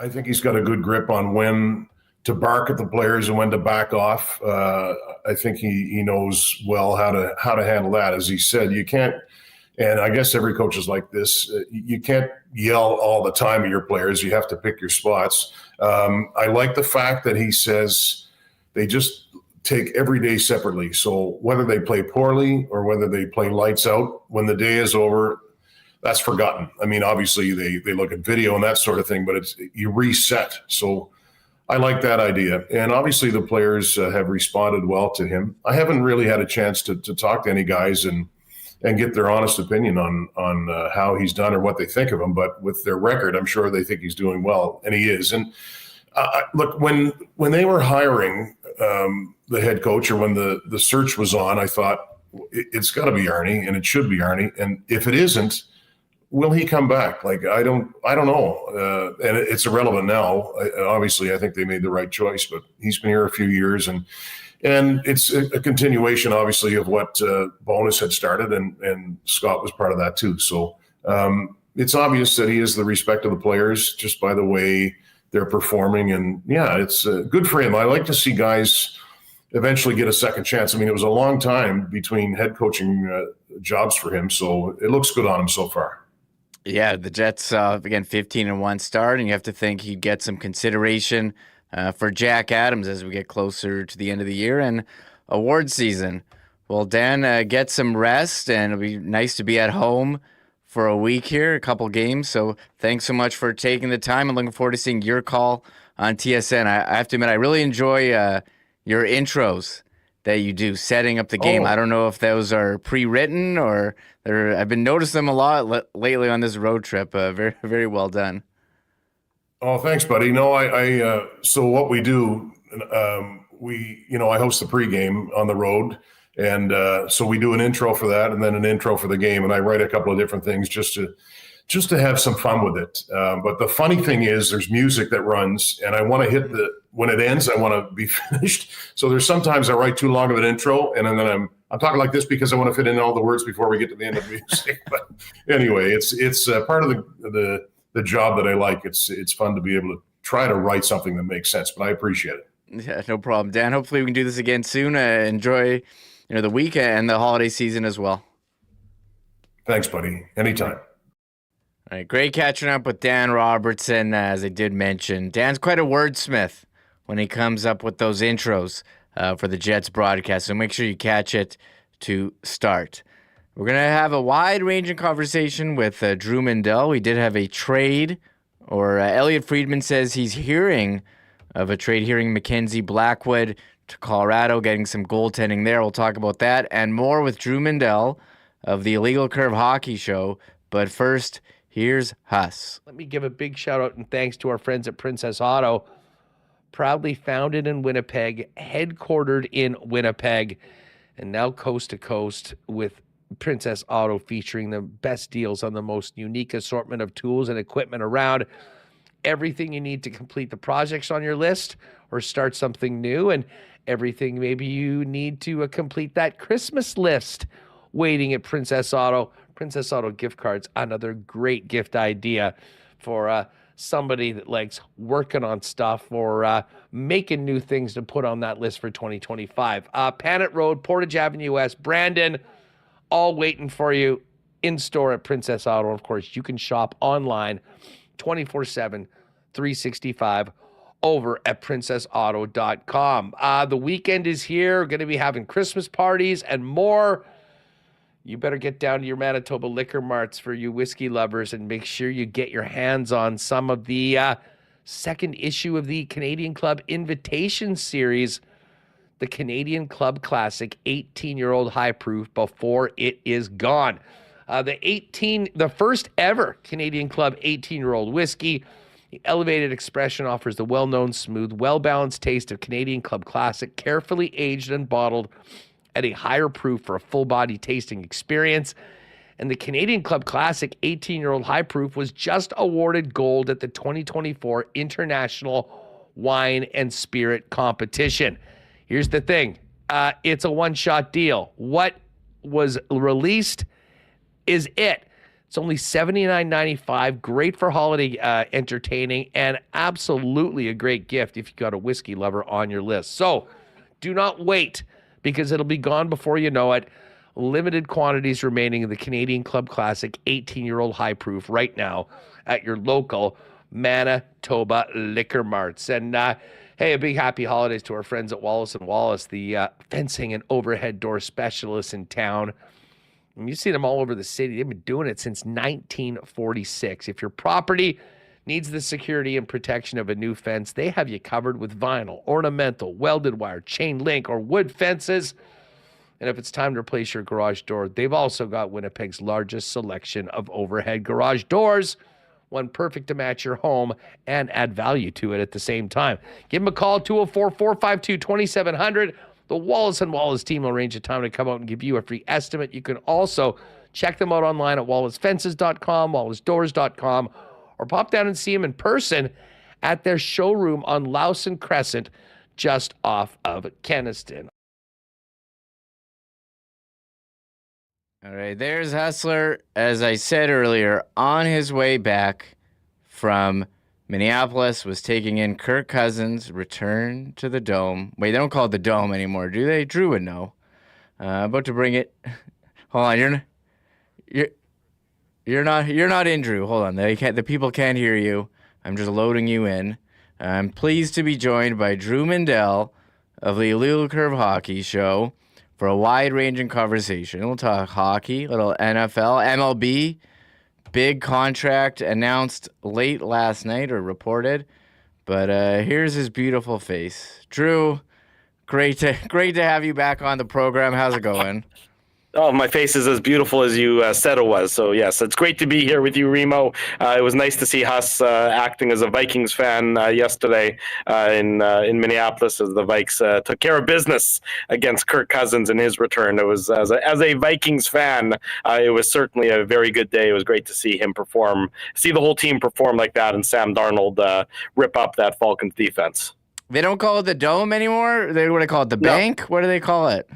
I don't know what they call it. I don't know if it's got a nickname. They call it a very, very difficult place for opponents to go into and win. The Vikings have been incredibly successful, certainly this year on home turf. Some of the wins as of late haven't been as pretty as others, but yesterday's was a complete shellacking, particularly in the second half, as Sam Darnold did whatever he wanted to do against that Falcons defense, and then conversely, Kirk Cousins did what Kirky Chains does, which is throw interceptions at untimely opportunities. I believe he's had 0 touchdowns and 8 interceptions in the last couple weeks. So Vikings fans certainly aren't missing him so far this year, as they've been incredible with Sam Darnold behind as the starting quarterback. Yeah, it's pretty impressive what Sam Darnold here has done for Minnesota. I don't think we saw this coming, and I think you're seeing. It's crazy. The quarterbacks who are high draft picks find a new team. Him and Baker Mayfield, I think the posters for that over the last 2 years. Well, Sam Darnold himself, it goes to show you how important culture is in sports. So he gets drafted by a terrible New York Jets team, a terrible New York Jets franchise. He's not put in a position to succeed. And then, lo and behold, he doesn't succeed. And then he leaves New York and he goes to Carolina, another terrible franchise, terrible ownership. They're playing a little bit better now this year. Last few weeks they've been more competitive. Oh, I just screwed something up. Sorry, Drew. But nobody's at spends a little bit of time there, and that just changes his entire, this entire state of his career. He learns in a good organization. He comes out of San Francisco, and now he's certainly a viable starting quarterback, more than a viable starting quarterback in the NFL. He's going to cash in big time this offseason, whether it's in Minneapolis with them or it's Drew just having some connection organization. Just having some connection issues. Let me fix this here. But yes, Drew Mindell, noted Vikings fan, talking about Sam Darnold. Drew, we did have a trade to announce, and I actually, if you're in a fantasy league, I just went and, while you were talking, went and picked him up. Mackenzie Blackwood was on San Jose, but Elliot Friedman reporting he's hearing Colorado about to acquire him. I mean, pretty big move for Colorado. They've had goaltending issues all year. Blackwood put up some great numbers with a terrible San Jose team, .910 save percentage, .295 goals against. Colorado, they're currently 4th in the Central behind the Jets, Minnesota, and Dallas. Yeah. I think that's a nice pickup for them. Pardon my French, and for anybody who's got kids listening, put earmuffs on them. Colorado, with regards to their goaltending situation, is just throwing whatever shit at the wall they can find and see whatever sticks. I mean, with all due respect to Mackenzie Blackwood, he's a veteran goaltender in this league. He's not going to confuse anybody with a Stanley Cup caliber goaltender. They just want to they'd settle for league average goaltending. They'd settle for probably, in the bottom third goaltending in the NHL, Colorado has. They haven't even been able to get anything that's, replacement. So, hoping that Mackenzie Blackwood can come in and be a small upgrade over what they've had this year. But you can't tell me that they still won't be in the market for a better goaltender, as you get closer to trade deadline season and see what's available at that point in time. For the time being, sure, probably doesn't cost you anything. You pick them up, you see if you can run a hot hand for a little bit of time. But they're clearly grasping at straws, as it pertains to a starting goaltender in Colorado. Okay, the trade details are coming in. I think it's this one. No. Hold on, I got to get the right button here. The trade details are coming in.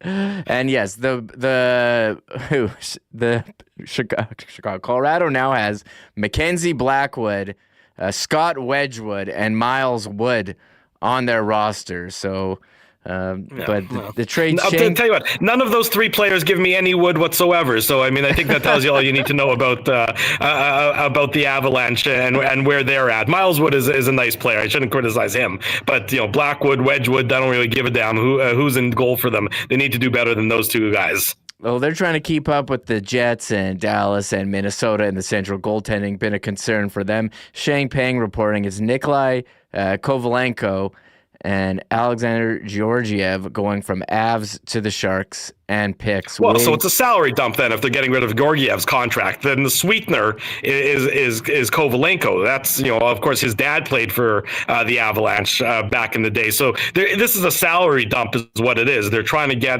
they're getting Georgiev off their books and they're having to throw in that the young player in Kovalenko. And as a result, that's what they're trying to do. They're just trying to free up some cap space, which tells you that they know that they need to improve their goaltending with something else. There's another move that's going to occur here, not necessarily going to occur imminently, but there's something else that this is just the first domino in a series of dominoes as the Avalanche look to retool their goaltending situation to try and make it more viable for a lengthy Stanley Cup playoff run. Yeah, the Sharks did acquire goaltender Yaroslav Askarov, big prospect from Nashville in the summer. Is this them now giving him a chance? Oh, here's the Oh, here's the full trade from we're breaking a trade here on I guess it's in division, so maybe Jets fans would care. We'll be seeing Colorado a few times here. But to Colorado, Mackenzie Blackwood, Giovanni Smith, and a 2027 fifth. To San Jose, Georgiev Kovalenko, a 2025 fifth and a 2026 second round pick. So there you have it. That's the trade. So, I mean, you can see how much Colorado's having to pay to get the Georgiev contract off their books. That's not an insignificant amount. I mean, you're talking really the second round pick. That's the second round pick, a young player, another draft pick.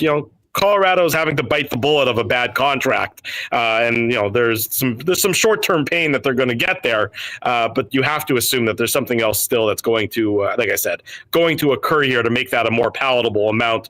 Just getting rid of Georgiev, I mean, it tells you how far he's fallen, because when he was with the Rangers, and even when his first year with the Avalanche, he was certainly a decent enough goaltender, and when he was with the Rangers, there was a lot of hope that he was going to blossom into a full-time starter when he was behind Shesterkin there. He was obviously blocked by Shesterkin, so that's why he got traded to Colorado. Clearly, things haven't worked out well for him, and now the Avalanche are having to deal with that situation. Yeah, he did have, 918, 914 save percentage his first 2 years with the Rangers, but the last 2 years with Colorado, last year 897, and this year 874, 338 goals against average. Just moving on from the hockey, I know you're a big baseball guy, Drew. How about this Juan Soto contract? I remember when A-Rod signed for like $252 million, and that was a big deal, but 15-year, $765 million contract to the Mets. That's Jeff Passan reporting that. I mean, his dollar amount is insane, but I got to be honest, I was never of the belief that the Blue Jays, they were maybe rumored to be making offers. Come on. The Blue Jays weren't, the Blue Jays were never even remotely close to being considered for him whatsoever. They were never really considered close to being, with Ohtani last year either. Give me a break, the Blue Jays. Come on. There's so many reports that I ignored and paid zero attention to that the Blue Jays Do you know who owns the Blue Jays? I know you know who owns the Blue Jays, Michael. Yes, Rogers. Yeah, Rogers Communications is not spending that amount of money for their baseball team. They're just not. It's not something that they care to do. They own the Blue Jays, but they own the Blue Jays and they want them to be successful at a much lower dollar figure than the big dogs in Major League Baseball, than the Dodgers, than the Mets, than the Yankees. Even the Padres, for God's sakes, spend more money. The Blue Jays are never going to be truly in the running for any of these players. They get the second tier free agents that, if you get enough of them together and they get the right chemistry, then they might be a decent enough team like they were for a couple years, or I guess maybe that's almost a decade ago now. But come on, don't ever put the name the Toronto Blue Jays and one of baseball's superstars in the same breath.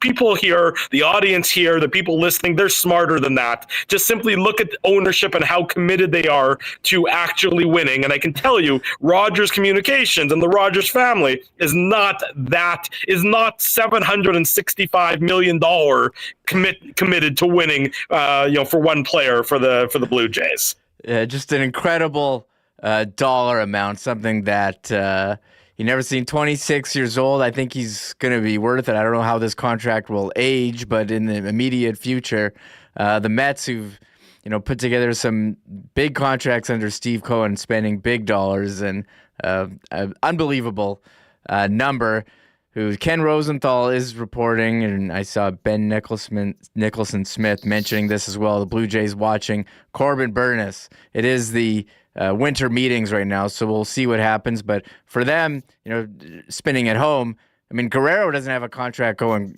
after this season. I'm sure this is, if you're him, you're kind of licking your lips on what he could command on the open market.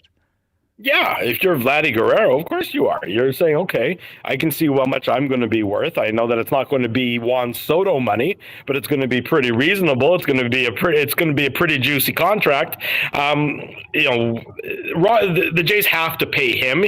He's a homegrown talent. Everything about him, he's a player who sells tickets in Toronto. If they don't pay him, you might as well just fold up your tent and say you're going to pretend to be a small market team, even though you play in Toronto and everyone knows Toronto loves to pretend that it's actually a big American city. But if you're not going to pay Vladdy Guerrero, then you're not going to get any of these other big names. So why are you bothering at this point in time? You have to rethink your entire organizational philosophy if you're the Blue Jays and you let Guerrero go, because there's nobody out there there might be people out there, but there's nobody out there taking your money. That's their problem. They can pretend to offer, they can offer whatever they want, but they're not a marquee destination. They're not a marquee destination with the front office they currently have, because those two bozos couldn't organize a 2-car parade if they tried. So, you have to find other ways to build a team, if you're going to be the Blue Jays and you're going to act like that moving forward. Yeah, we'll see what happens. Looking to get back to some relevance, the Blue Jays. We'll bring it home. You can tell I talked Jets spent a nice hour on the Jets with Dan Robertson and Connor. So I was bringing you in for some other around the league sort of topics. But I know you follow the Bombers closely as well. I think it's going to be tough for them to rebound next year. You're losing Ted Govaya, GM. Now this is GM going to Hamilton to be the GM. Buck Pierce, offensive coordinator. Going to BC to be the head coach. How do the Bombers, come back and after losing their third straight Grey Cup? It's got to be tough to keep doing this, Drew. And now, they've lost 2 key members of the organization. Yeah, certainly those are big losses. I think that they've built, with Kyle Walters and Mike O'Shea, I think they're the linchpins of this organization and the culture of winning that they've created. So I think it's foolhardy to write off the Bombers. They know that, with the Grey Cup being at home this coming year in 2025, that this is probably their last kick at the can with the roster and with the organization the way it's currently designed. Everybody's getting that much longer in the tooth. Everyone's getting that much older. Again, you write off the Bombers at your own peril, I think. I think they'll find a way to certainly... they're going to be competitive, but that, of course, is going to be the case. Will they be dominant? Well, they weren't dominant this year, but they still ended up in the Grey Cup. I wouldn't write them off just yet. They've still got some tricks up their sleeve. They still got Zach Collaros. They got Stanley Bryant back. As long as you got Brady, Oliveira running the ball, and Nick Dembski, who I believe is really the key to making that offense churn. Plus, you get Kenny Lawler and Dalton Schoen back, assuming they're healthy and everything else, and they get them under contract. The offense is still going to be good. There's going to be some growing pains, and young players are going to have to step up. But that's the situation every year in the CFL. So, don't necessarily expect glory in June and July for the Bombers, but when the weather begins to turn and it gets to that August-September timeframe and the games begin to matter that much more, I'd be hesitant to say that the Bombers aren't going to be there, in downtown at the campus of the University of Manitoba, competing in yet another Grey Cup. Yeah, I think they played it kind of right this year. As previous years, they peaked in the early on in the year, and this year they kind of got off to a slow start, and it was a slow build all the way to the Grey Cup. Unfortunately, they didn't play their best. They remind me of the last vestiges of the Patriots dynasty. Where the coordinators and a lot of key front office personnel have moved on and they've left. And is this going to be the year they take the step back? And then they maybe lose more games than you're used to them losing. And then this reminds me, ideally, if you're a Bomber fan, this is going to be like, you remember when the Patriots played the Eagles in the Super Bowl and they lost? It was the game that was in Minneapolis. Nick Foles came in and they ran Philly special and everything else. And, you thought, okay, well, that's the end of the Patriots dynasty. Well, what happened, I think the next year, if I recall correctly, Patriots really started slow. They struggled. They went into Kansas City. They lost badly to the Chiefs, if I'm not mixing up my years. But they went into Kansas City and they won the AFC Championship game. And then they went back to another Super Bowl. Bowl, and it was the grizzled veteran Patriots against the young upstart. It was the Rams when Sean McVay was their head coach and Jared Goff was their quarterback before they jettisoned him to Detroit, and the Patriots found a way when everyone had written them off. They found another way to win another Super Bowl when it all seemed like it was all hopeless at that point in time. I see a lot of parallels between them and the Bombers, next year, and seeing how the Bombers are going to scratch and claw. It's not going to be pretty, but the championship pedigree, and going back to my original answer about culture and how that's improved for Sam Darnold, the Bombers still have the best culture in the CFL, and culture is king when it comes to a lot of these franchises and a lot of these organizations and the success that they have. I'll agree with you there. The Bombers did also lose to a backup quarterback named Nick, but it was Nick Arbuckle. Arbuckle, not Nick Foles. So I enjoyed the parallels. We'll circle back to the Jets here. A bit of a tough stretch, Drew. You get out to the 15-1 start. You are the fastest team out of all of them to get to 20 wins, but a couple performances in the last week and a bit where the Jets are not playing with the consistency that we saw. I mean, do you have I think last Monday we did the panic meter. What's your panic meter, if any, with the Jets right now after this loss here to Columbus?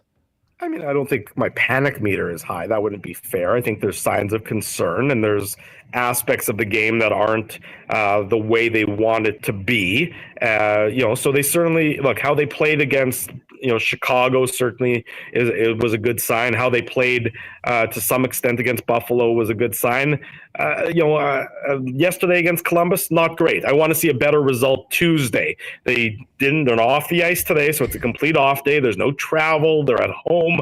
You have a Boston Bruins team that's coming in that is, fired their head coach, but they're not a weak team by any stretch of the imagination. So you have Tuesday against Boston. You got Thursday against Vegas. Saturday, of course, against Montreal. But I think today having that opportunity to sort of breathe a little bit, get a full day away, no travel is going to do them wonders. I expect to see a Jets team that has some jump to their game and has more of a north-south mentality than we saw yesterday against Columbus. So again, it was too cute by half. Columbus was very clear with what their approach was. They were saying, look, we're going to collapse everything. If you want to get to the front of the net, Winnipeg Jets, we're going to make it really difficult on you to do that. That's something the Jets have been well known for in their own zone.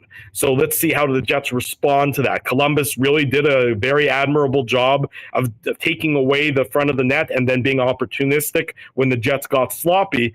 With the day off today, any excuse about being too tired and the schedule and this and that, I think goes a little bit away. You need to come out with more, just with more focus, with more speed, and with more tenacity than you showed on yesterday's game against the Blue Jackets. Might have some roster changes here. There was a move today. The Jets sending down Brad Lambert and calling up Chibrikov. I mean, what do you think of Brad Lambert's 4 games? And you think Chibrikov gets in tomorrow? It's an interesting move. I wonder if there's an injury concern. I have trouble if Chibrikov's coming into the lineup. I don't know what that says to David Gustafsson. That's if he's as he's been sitting there being the 13th forward for so many games in a row now. I'm curious as to the reasoning and what the logic behind the Chibrikov issue is, or the call up of Chibrikov. If it's an injury concern, if there might be multiple injuries in the sort of towards the bottom of the lineup, and that's why you bring him in. Are you bringing him in just to sort of give a boost? I don't know if you would do that and play him over Gustafsson immediately. I'm curious. I'm very curious to see what's going to be happening in morning skate tomorrow, to see how the Winnipeg Jets are aligned. I thought Brad Lambert has been, I would describe him as reasonable in the course of his games. Of course, he takes the bad high sticking penalty, just a careless stick in the offensive zone yesterday that leads to the Blue Jackets power play and their power play goal that tied the game up. So I don't think that there's necessarily he's being punished as a result of that miscue. But I saw the Chibrikov news with Lambert going down, and I was certainly intrigued by that. Maybe that means that Nikolai Ehlers is going to be on the ice and is an option for tomorrow night. And then that's why Lambert goes down and Chibrikov comes up to maybe, replace somebody in the bottom six of the lineup. There's multiple pieces at play here, and I'm really curious to see how they all shake out tomorrow morning at morning skate. Yeah, we'll have to wait until tomorrow. Scott O'Neill said Nikolai Ehlers could be skating this week. Yeah, I'd be surprised if Ehlers was in the lineup tomorrow. That would be a much quicker recovery than Scott O'Neill alluded to yesterday during his post-game comments. Yeah, usually they don't skate a guy the same day for the first time and then put him in. We haven't heard any reports today that he's skating at Hockey for All Center by himself, getting ready to go or anything. So, well, if you were a better journalist, you'd be scouting out Hockey for All Center at all hours. You'd be lurking in the shadows to see if he's on the ice. But instead, you're in the wonderful comforts of your home, yapping with me instead. Yeah, exactly, Drew. Well, I really enjoy the work you guys do at the Illegal Curve Hockey Show, post game, Saturday. Even sometimes pregame as well, Drew. Why don't you tell everyone out there where they can subscribe to you guys? Yeah, of course. Our YouTube channel is, of course, Illegal Curve Hockey. We broadcast the Illegal Curve Hockey Show every Saturday morning and have been doing that for the last 15 or so years. After each and every Winnipeg Jets game, the Illegal Curve post-game show also goes live on our YouTube channel, also our Facebook page there as well. And then tomorrow, a special edition of the Illegal Curve Hockey Show, 12 noon, will be live on location in downtown Winnipeg at City Place. We do this monthly where we broadcast a special edition of the Illegal Curve Hockey Show, noon to 1, leading into you guys on Winnipeg Sports Talk, WST. So if you're in the downtown neighborhood, if you're around the City Place area, come join us tomorrow, 12 noon, for a special edition of the Illegal Curve Hockey Show. And of course, it'll be available on our YouTube channel, on our Facebook page, and all our social media platforms, like always. Drew, thank you so much for joining me today. Appreciate it. I love hearing your takes on the Jets, but also a little Juan Soto, Sam Darnold, Bombers. Know it all, Drew. Drew Mindell Unfiltered. You never know what you're going to get. Thanks for the invite, Remo. Yeah, no problem. There he is, Drew Mindell. He's on X at IC Drew for more Drew Unfiltered. We're going to come back with Connor Hrabchak here. We'll get to the fans' feedback as well. But one more time, here's Huss. You train day in and day out, learning new techniques, approaching new concepts, and living out the thrill of achieving your goals. Building a craft beer is no different. While you spend your hours on the ice, we spend ours here, brewing our trademark beer. Again, and again. Here's to pushing the status quo and challenging ourselves to build something memorable. 1919 by Little Brown Jug. One thing I will tell you is that if you are in the city on the weekend, we've got an afternoon game tomorrow. Might be a great spot to take advantage of a little happy hour action down at your local Boston Pizza, pick a player contests, and many chances to win great prizes at BP, including that amazing trip to see the Jets in Boston later on this year at the TD Garden. But with the holidays here, they've got an incredible promo for gift cards right now. Any $50 Boston Pizza gift card will come with a free $10 bonus card. And if you have a long gift list or are buying for an office or a company, check this deal. When you get $1,000 in gift cards, you'll get an additional 10%, which means a 30% bonus on all gift card orders of $1,000 or more. You can pick those up in-store at your local Boston Pizza. And BP is a great place to have your holiday party if you haven't planned that yet. You can try the new holiday menu in the dining room or have a casual party in the sports bar. Or, of course, you can always get the BP catering team to set up and serve at your office. But Jets tomorrow afternoon, NFL Sunday, Jets at 5 against the Columbus Blue Jackets Sunday afternoon. Then, of course, that big Chiefs-Chargers game. Great Sunday to post up at your local Boston Pizza. And, hey, we're 3 weeks away from Christmas or so, gang. Not even. If you've still got a long list to take care of, one trip to Royal Sports will be all you need to handle pretty much all the sports fans on your list, that's for sure. Whether you're looking at one of the thousands of pieces of Winnipeg Jets merchandise for somebody on your list, exclusive bomber gear that you can't find anywhere else, NFL, Major League Baseball, NBA, international soccer. It is all there at Royal Sports, but that is just the start of it. The biggest hockey section in town. You want to get a stick, a new pair of skates, some new equipment. It's all there waiting for you. Everything right down to skate sharpening, tape, and pucks. And, of course, so many cool things on the King's skate, snow, and surf side. You got the Yeti cooler section. Those are amazing. Snowboards, boot bindings, everything getting ready for the winter. So get on down to Royal just in time for Christmas and take care of it all. 750 Pembina Highway. And make sure to follow them on Instagram at Royal Sports Winnipeg for the latest merchandise drops and sale information. There's us on his way home from Minneapolis.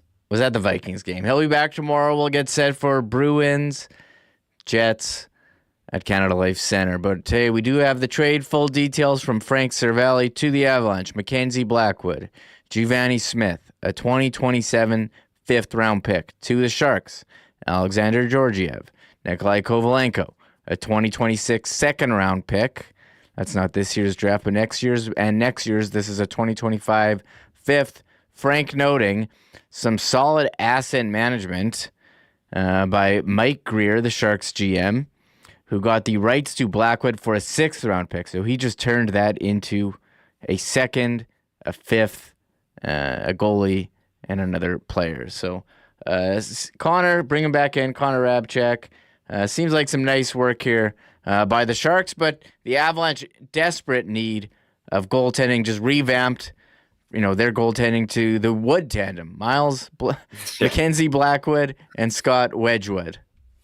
Yeah, and Frank Cervelli followed up the trade details with a tweet here saying that in just 10 days, the Avs have completely changed out their goaltending tandem. They brought in Mackenzie Blackwood and Scott Wedgwood, and out the door goes Alexander Georgiev, Justus Annunen, and Kaapo Kähkönen, who's now, of course, with the Manitoba Moose back with the Jets organization.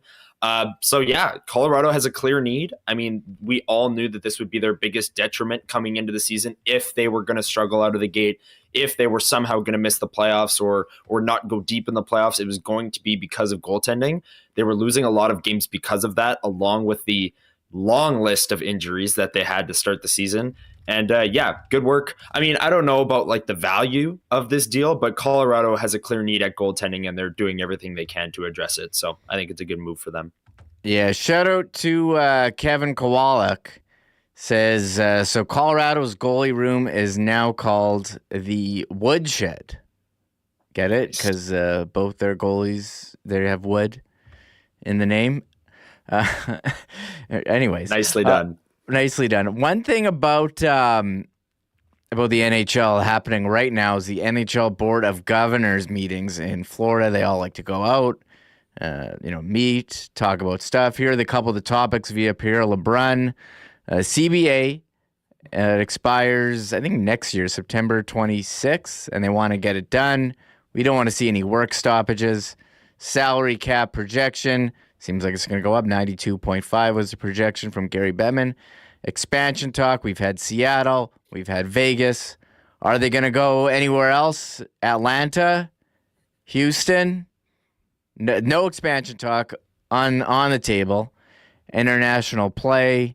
Getting set for the Olympics. Next year, they still got to finalize that agreement. How about this one, Connor? The schedule tweak. They want talking about reducing the preseason. Yay. But expanding, to do that, you got to give and get a little, expanding the regular season to 84 games. What do you think about that, Connor? 84-game reg season? Just shorten the preseason and leave it. Like, I don't know. I don't like that. I don't. I mean, we're sitting here and so much of our talk on this show, on the post-game shows, both Illegal Curve and KNR yesterday, so much talk is about the schedule and how tired this team is and how brutal and how every team is going through it. It's not just the Jets. So let's just add more regular season games to this. I don't like it. I don't know. I think 82 games is more than enough already if we really want to have it out with the NHL scheduling. the preseason is way too long. So that is good. I think it should be like 3 games tops. Let players get up to speed, have them play their full lineups, maybe play their rookies for the first game of the preseason, play your full lineups for the next 2, off you go. But yeah, 82 games is a lot. We talk a lot about fatigue in the schedule here today. I guess they want to add more. I'm tired just saying those words. That's kind of ridiculous. Less preseason is a good thing. There's like 6-7 games. They're like It's way too long. But they're not going to remove preseason games without adding more. They got to keep that sweet HRR, Connor. That's what it's all about. And speaking of HRR, I was looking at Four Nations face-off tickets. The get-in price for the Canada-USA game Saturday night in Montreal was like $450. Not quite the Eras Tour prices, which just concluded yesterday in Vancouver. But I was just thinking, oh man, that HRR is going to go way up. I'm sure the players who aren't in the participating countries will happily take their week off at the beach and maybe enjoy the increased salary cap. How about this one being discussed? What if they change the schedule? You know, they got the 84 games because you got to make it even. You know, the Jets are playing Minnesota 3 times this year. It's ridiculous. If you're having divisional playoffs, they should play, more than 3 times. Like, this is silly. But award the Stanley Cup in June, 2 weeks earlier. It went to the last week of June this past year. It's too late, Connor. We need early Stanley Cup, right? Yes, earlier Stanley Cup, which is why it makes kind of no sense with the whole more regular season games. I mean, you're just like extending everything. But yeah, that was way too long. I mean, the Stanley Cup got awarded on Monday in June last year, and then later that week or the next week, the NHL draft happened, and everyone was in Vegas. Like, I think, and then NHL free agency is a few days after. So I think that was way too condensed. There was way too much in 1 week. For content purposes here on WST, we want those things spread out so we can milk all the potential content ideas for months, not all in 1 week when you guys are going to the Sphere in Vegas and things like that. So I am a big fan of handing the Stanley Cup out as early as possible. I think it should be the end of May, if I'm being honest. I know that's probably not possible, but as early as possible, get the Stanley Cup out and get to the off season. Yes. Hey, I'll agree with that. Hand it out earlier. We need more weeks in between. This is when I'll have my eye on. They're talking about the Canadian TV deal. The deal with Rogers expires after next season. And I do wonder what is going to happen. We have Rogers with the national TV rights. They have the Wednesday night hockey, Saturday hockey. They used to have Monday night hockey, sold it off to Amazon. And I do wonder if we will have more games on Amazon, or will some games go to Bell? Will they split the rights? We did have a report, I should acknowledge, from YYZ Sports Media on X, Jonah Siegel, not to be confused with Jonas from The Athletic, saying that Bell is looking to sell TSN. So I'm not sure what that means for the future of media in Canada, but Connor, something to watch out for going forward. Yeah, and Amazon with the Monday Night Prime Hockey. I know the Jets have only been on one of those broadcasts this year, but I think the majority of people walked away from that game pleasantly surprised at how good the broadcast was. I know some people had issues with, audio and buffering, and you're going to get that when you're streaming. But I think Amazon's going to be a player here for those streaming rights in Canada, especially with the news, like you said, that Bell is looking to sell TSN and what that might do for the landscape here in Canada. I'm curious. How about this for the viewership on Amazon? I was shocked to see these. The Maple Leafs, this is how big a draw they are. Streaming only on Amazon, close to 1 million streamed Maple Leafs Blackhawks. The next highest was Maple Leafs Jets, 770,000 streaming on Amazon. I mean, for the first time, I think that's impressive. Tampa Bay Leafs, 730,000. But look at this, Edmonton, Montreal streaming numbers, 445,000. And then New Jersey, Edmonton, 245,000. And Pittsburgh, Montreal, 220. So when you say, why does TSN and all these networks focus on the Leafs, when you get 1 million people, double watching Leafs Tampa than we're watching, way more than Edmonton, Montreal even, or more than New Jersey, Edmonton. Those are significant numbers, and you do wonder if we'll be seeing more of the streaming only going forward and the new rights deal, something to watch out for. Well, we're not going to talk about how Winnipeg is a massive draw with the coming in second there. No, I'm kidding. That is interesting, though, that the Jets and, the Canadian market got more than Tampa Bay versus Toronto, which has been a pretty big rivalry over the past couple of years. And you'd think a lot of people in Toronto would be locked into that game. The Jets, obviously, coming into that one, were undefeated still. That Toronto game is their first loss. So I think that played into it as well. A lot of people who, again, follow hockey, but the Jets, one of the smallest markets in the league, are going, oh, the Jets are undefeated. Why not turn on the game against the Leafs? Should be a good one. And obviously the Jets dropped that one. But yeah, interesting numbers there. And 1 million people tuning into Bedard against Toronto. That's pretty impressive. Yeah, moving on from the NHL, I know you've been itching to get out this take. Are the Chiefs the worst 12-1 team ever, Connor? How do they keep doing this? I mean, just when you think they're finally going to lose, they pull magic out of their hat, rabbit out of their hat every time, every week now. And there it was yesterday, another Mahomes game-winning drive, and you think it's going to be wrecked by the kicker, but the doink goes in. Connor, what's going on here? How do they keep doing it? What a surprise. We should start, Coolbet should have lines on how they'll win next week. And it's like -200, a punt block return for a touchdown, or like just the luckiest things you've ever heard in your life. The only time ever that a team, what was the stat that Huss brought up last Monday? Teams inside the 30 with under 2 minutes to go since like 2002 have always gotten points in the last minute or so, like on a game-winning drive. And the Raiders, that the snap hits the quarterback in the chest, like, every single week, I'm sitting there watching NFL Red Zone, and the Chiefs just win in the dumbest way that you've ever seen. And it's like, yeah, okay. It's just becoming numb to it at this point. It's like, yeah, of course their kicker's just going to bank it in off of the upright, and they're going to win their division on a Sunday night game against the Chargers because they're the Chiefs, and they just get all the breaks, I guess. We do have a Monday night game today. I don't know if this is going to be appealing to you, but I'm excited. Like, this game is garbage. Cincinnati at Dallas. Both teams not going to be in the playoffs. But it's going to be a Simpsons game on Disney Plus. I don't even know if we get that on TSN Plus here. Disney Plus, Simpsons. I'm a big fan of these alternate broadcasts. But will you be tuning in to this one tonight, or will you be watching Jacob Trouba's debut with the Ducks against Montreal?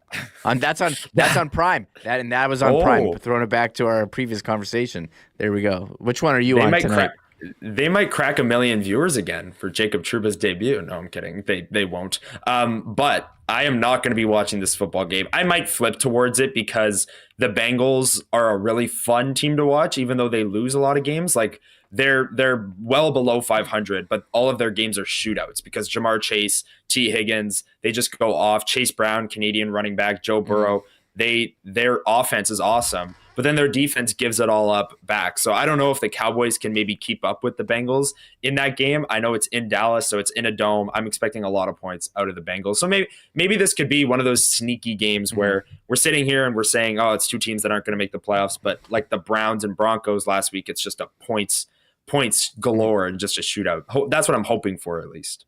We'll go on Coolbet and look at odds. Maybe you want to do a big single game parlay where you pick all overs, and that's how you get some juice. But yeah, on Prime streaming tonight, Trouba with the Anaheim Ducks taking on Patrick Laine and the Montreal Canadiens, as Jeff Kabilis notes, two former Winnipeg Jets. Jacob Trouba obviously cannot wear number 8 with Anaheim. That is, of course, retired for another former Winnipeg Jet, Teemu Selanne. Look how many Jets tie-ins. How about this number that he's rocking? Did you see what number it was? No. He will be wearing 65, a big training camp number. Whoa. I know Erik Karlsson wears that Erik as Karlsson, well. Yeah. I don't really think of Jacob Trouba. I don't really think 65 for him, but it is to honor his parents, both born in 1965. The Ducks tweeting that one out. So I don't know if will Trouba 65 jerseys be flying off the shelves in Anaheim? Well, are any jerseys flying off the shelves in Anaheim these days? I don't know. I think if you got a Zegras, you're not feeling Maybe. too great about your purchase. Probably go with the throwback Korea Solani, Getzlaff. Oh, yeah. Leo Carlson, hey, he's on Team Sweden. That's a big pick for them. So we'll see. But NFL, anything stand out to you yesterday from the day of NFL? Well, biased, of course, but I'm going to bring up my Niners first. They were only a 3-point favorite against the Bears, and I think the first half ended with them having 312 yards and the Bears having 4 or like 2 or something like that. So the Niners absolutely dominated that game, and now they play a game Thursday night this week against the Rams, which, I mean, the Niners basically have to win out if they want to make the playoffs, so every game is a must-win or can't lose from this point forward. If Jeff Kabilis and Chad, if his Cardinals were able to beat the Seahawks yesterday, then it would have been a little bit more interesting in that division. But I think the biggest thing that stood out to me was Sam Darnold lighting up Kirk Cousins and the Atlanta Falcons in Kirk Cousins' return to Minnesota, that obviously Hustler saw live in person there. And the Panthers playing a close game against the Eagles. Bryce Young, the last couple of weeks, has really come together after being benched early in the season and looking pretty unplayable, going toe-to-toe with, I think, the Chiefs, the Eagles, and another really good team these last 3 weeks. So he's coming into his own, former number 1 pick. Yeah, I'm just looking up who's worn number 65, another Winnipeg Jet for Ron Hainsey wore 65 with Carolina and Pittsburgh and even Montreal earlier in his career. He was just 6 here in Winnipeg. Had to bring that one up. As for NFL yesterday, what more can you say about Josh Allen? Probably going to be MVP, throwing for 3, rushing for 3. First player ever to do that, but it was such a crazy game, Connor. Fortunately, they don't even win. They lose 44-42. And what else do we get? As far as games go, Miami winning over the Jets. I wonder if they've got an outside shot at the playoffs. The Eagles, the Carolina tried to make it close there, 22-16. You had that guy who bet $3 million on the Eagles to win. I think he had a bit of a sweat. That was in the news. Quarterback injuries.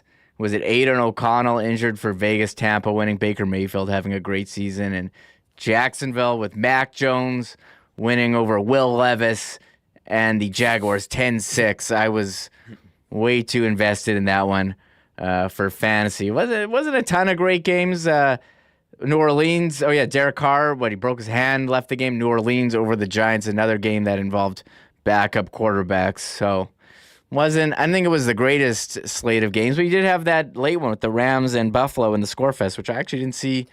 I didn't see a whole lot of that one. I was paying attention to the Seattle, Arizona, and the Chicago, San Fran for fantasy. I was watching the wrong things. I don't know. Yeah, and it's not very often that a player will lose their game and their MVP odds will go up, but that's what happened with Josh Allen. He played that good. I think he had 6 touchdowns, 3 passing, 3 rushing. Played amazing. I mean, his defense let him down. There's no other way to put it. And the Rams are now suddenly as well a player in the NFC West, which makes this game on Thursday between the Niners and Rams so important for both teams who want to both potentially win the division.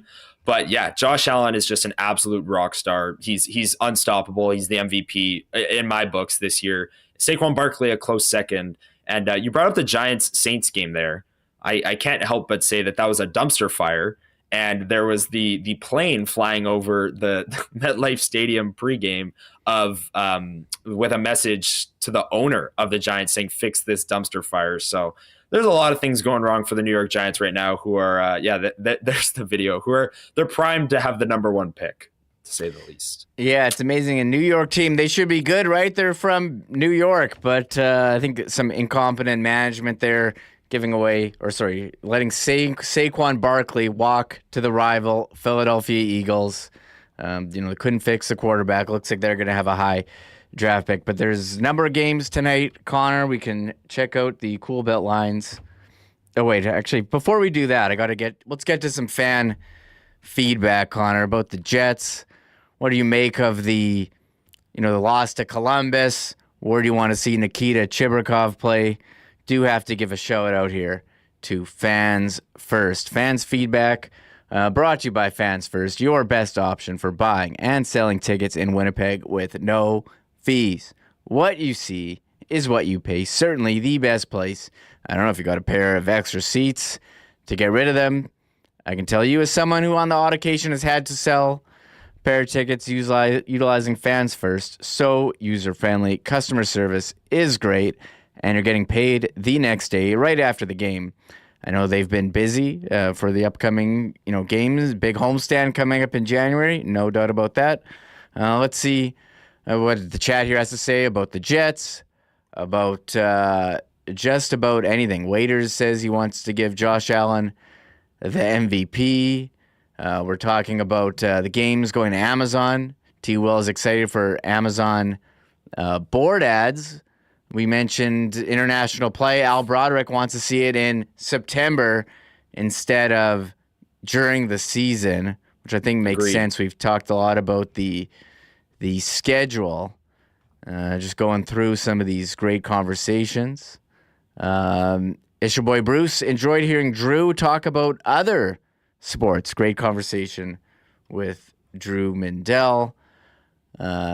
So there's a couple great comments, fan feedback from Fans First. Elias McCracken says, no love for Goff at MVP. Man, the Detroit Lions, it almost feels weird to say how good they are.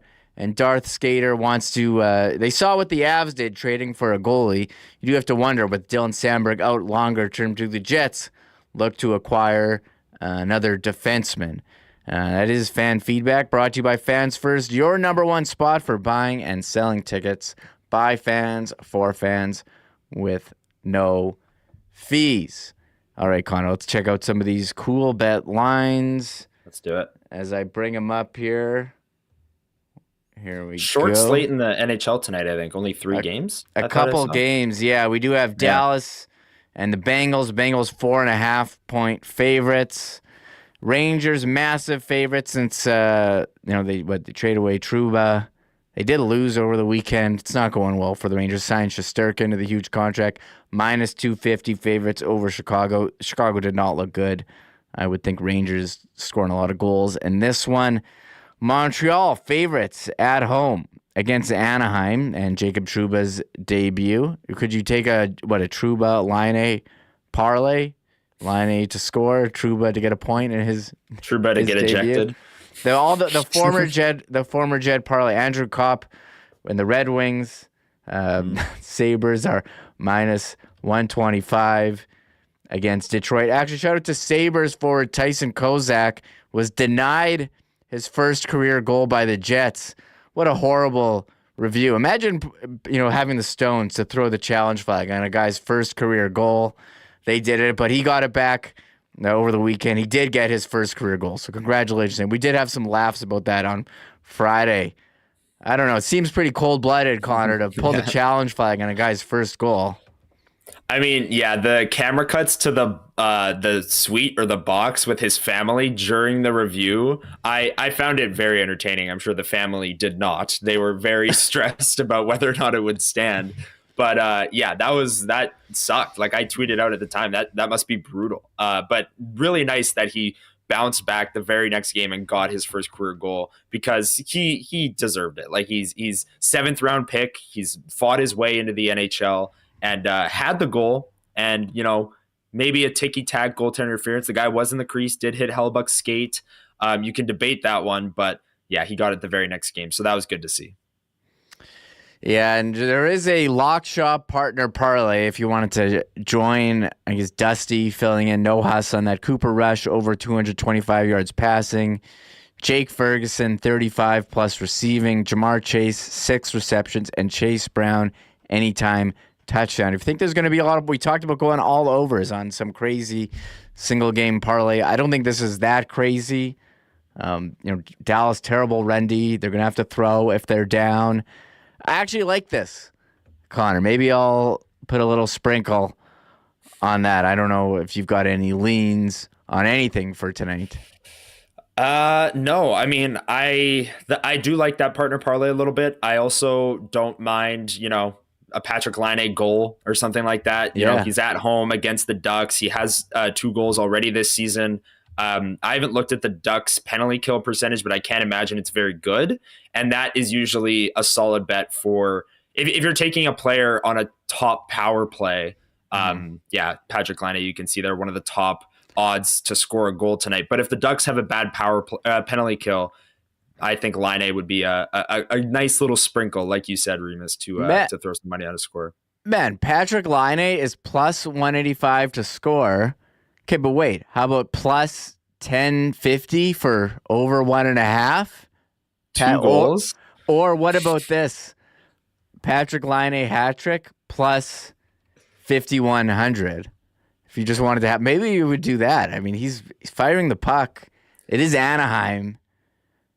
I don't know. You put $3 million on it and you'll make the news, like that guy who put $3 million on the Eagles. Man, $1 pays 51 for a Laine hat trick tonight. I would do that. That sounds fun. See, that's fun. Sounds fun. That sounds. He's not scoring tonight. Now he's not scoring. That's entertainment right there. That is. I'm not expecting that's gonna hit, but it is against Anaheim. He's coming into his own. Laine, we're gonna see them here rocking number 92 now on Montreal. Yeah, Speaking 92. of weirdo numbers, I like so that. There number. it is. 29 flipped. I like it. 29 flipped. Hey, I got to do it. So. There it is, Connor. We've had a great job today. I got to give you a round of applause. It's been a busy 24 hours. 9 a.m. yesterday, WST Sunday Live. In the evening, recording Jets Weekly. Came out this morning on YouTube. So make sure you check those out if you haven't already. And today, doing a great job with me, talking Jets, NHL, little NFL. So, Connor, thanks again for coming on. It was great having you and talking Jets and getting your insight on what happened with them this weekend. Yeah, thanks for having me. I love these busy days. They're so much fun. The full days with the games and then the Jets Weekly and being on the Monday show, it's an absolute blast. And I encourage people to join us next Sunday at 9 a.m. If you haven't been there the last 2 9 a.m. Sunday Lives, we've debuted this new segment, Trending Up, Trending Down. We pick a player or a position group or whatever the thing might be on the Winnipeg Jets that we think is trending up or down over the last week. So come join us, throw your takes in the chat Sunday at 9 a.m. And if you can't join us, watch the replay because the Jets don't play on Sunday this upcoming Sunday. So it won't be dated information by the time you're going to bed that night. Yeah, I still get a lot of people downloading the podcast right after it's posted. So, make sure you're subscribing to podcasts. I'm a big Spotify guy. Some people prefer Apple Music. It's all the same. Although I think Spotify maybe shows up a bit quicker than Apple. Apple gives me trouble. But anyways, Hustler will be back tomorrow, teeing up Jets, Bruins. Mike McIntyre will join the show. And Chris Meany used to be with FTN Fantasy. He's now with NHL.com. He's pouring over all the edge stats. Looking forward to his take on the NHL, and maybe we'll get some more insight on the Bruins as well. Another team fired their coach. Jets have played in a week. Jets have played all the teams that fired their coach this year. The Blues, the Blackhawks, and now the Bruins get a good look. And David Pasternak there was a tweet. We didn't even mention this actually. It's questionable, right? Yeah, Joe Sacco saying, Pasternak dealing with an upper body injury. Boston is hopeful he'll be good. The team isn't bringing an extra skater on the trip, so it seems like he'll play, but everyone's dealing with, isn't that what they say? Everyone is dealing with something this time of year. Everyone's got a tough schedule. Guys, right? They usually save that for like March, though. Down the stretch, everyone's dealing with something. Not in December. Some guys aren't dealing with anything in December. It's down the stretch when it gets really tough. Yeah, so there we go. Oh, okay, this is a fun one. As we'll wrap it with this, the Jets doing a great job on X here. Look at this picture of Mitch Clinton. Reply with an obscure Winnipeg Jets player, and we'll decide if you get in.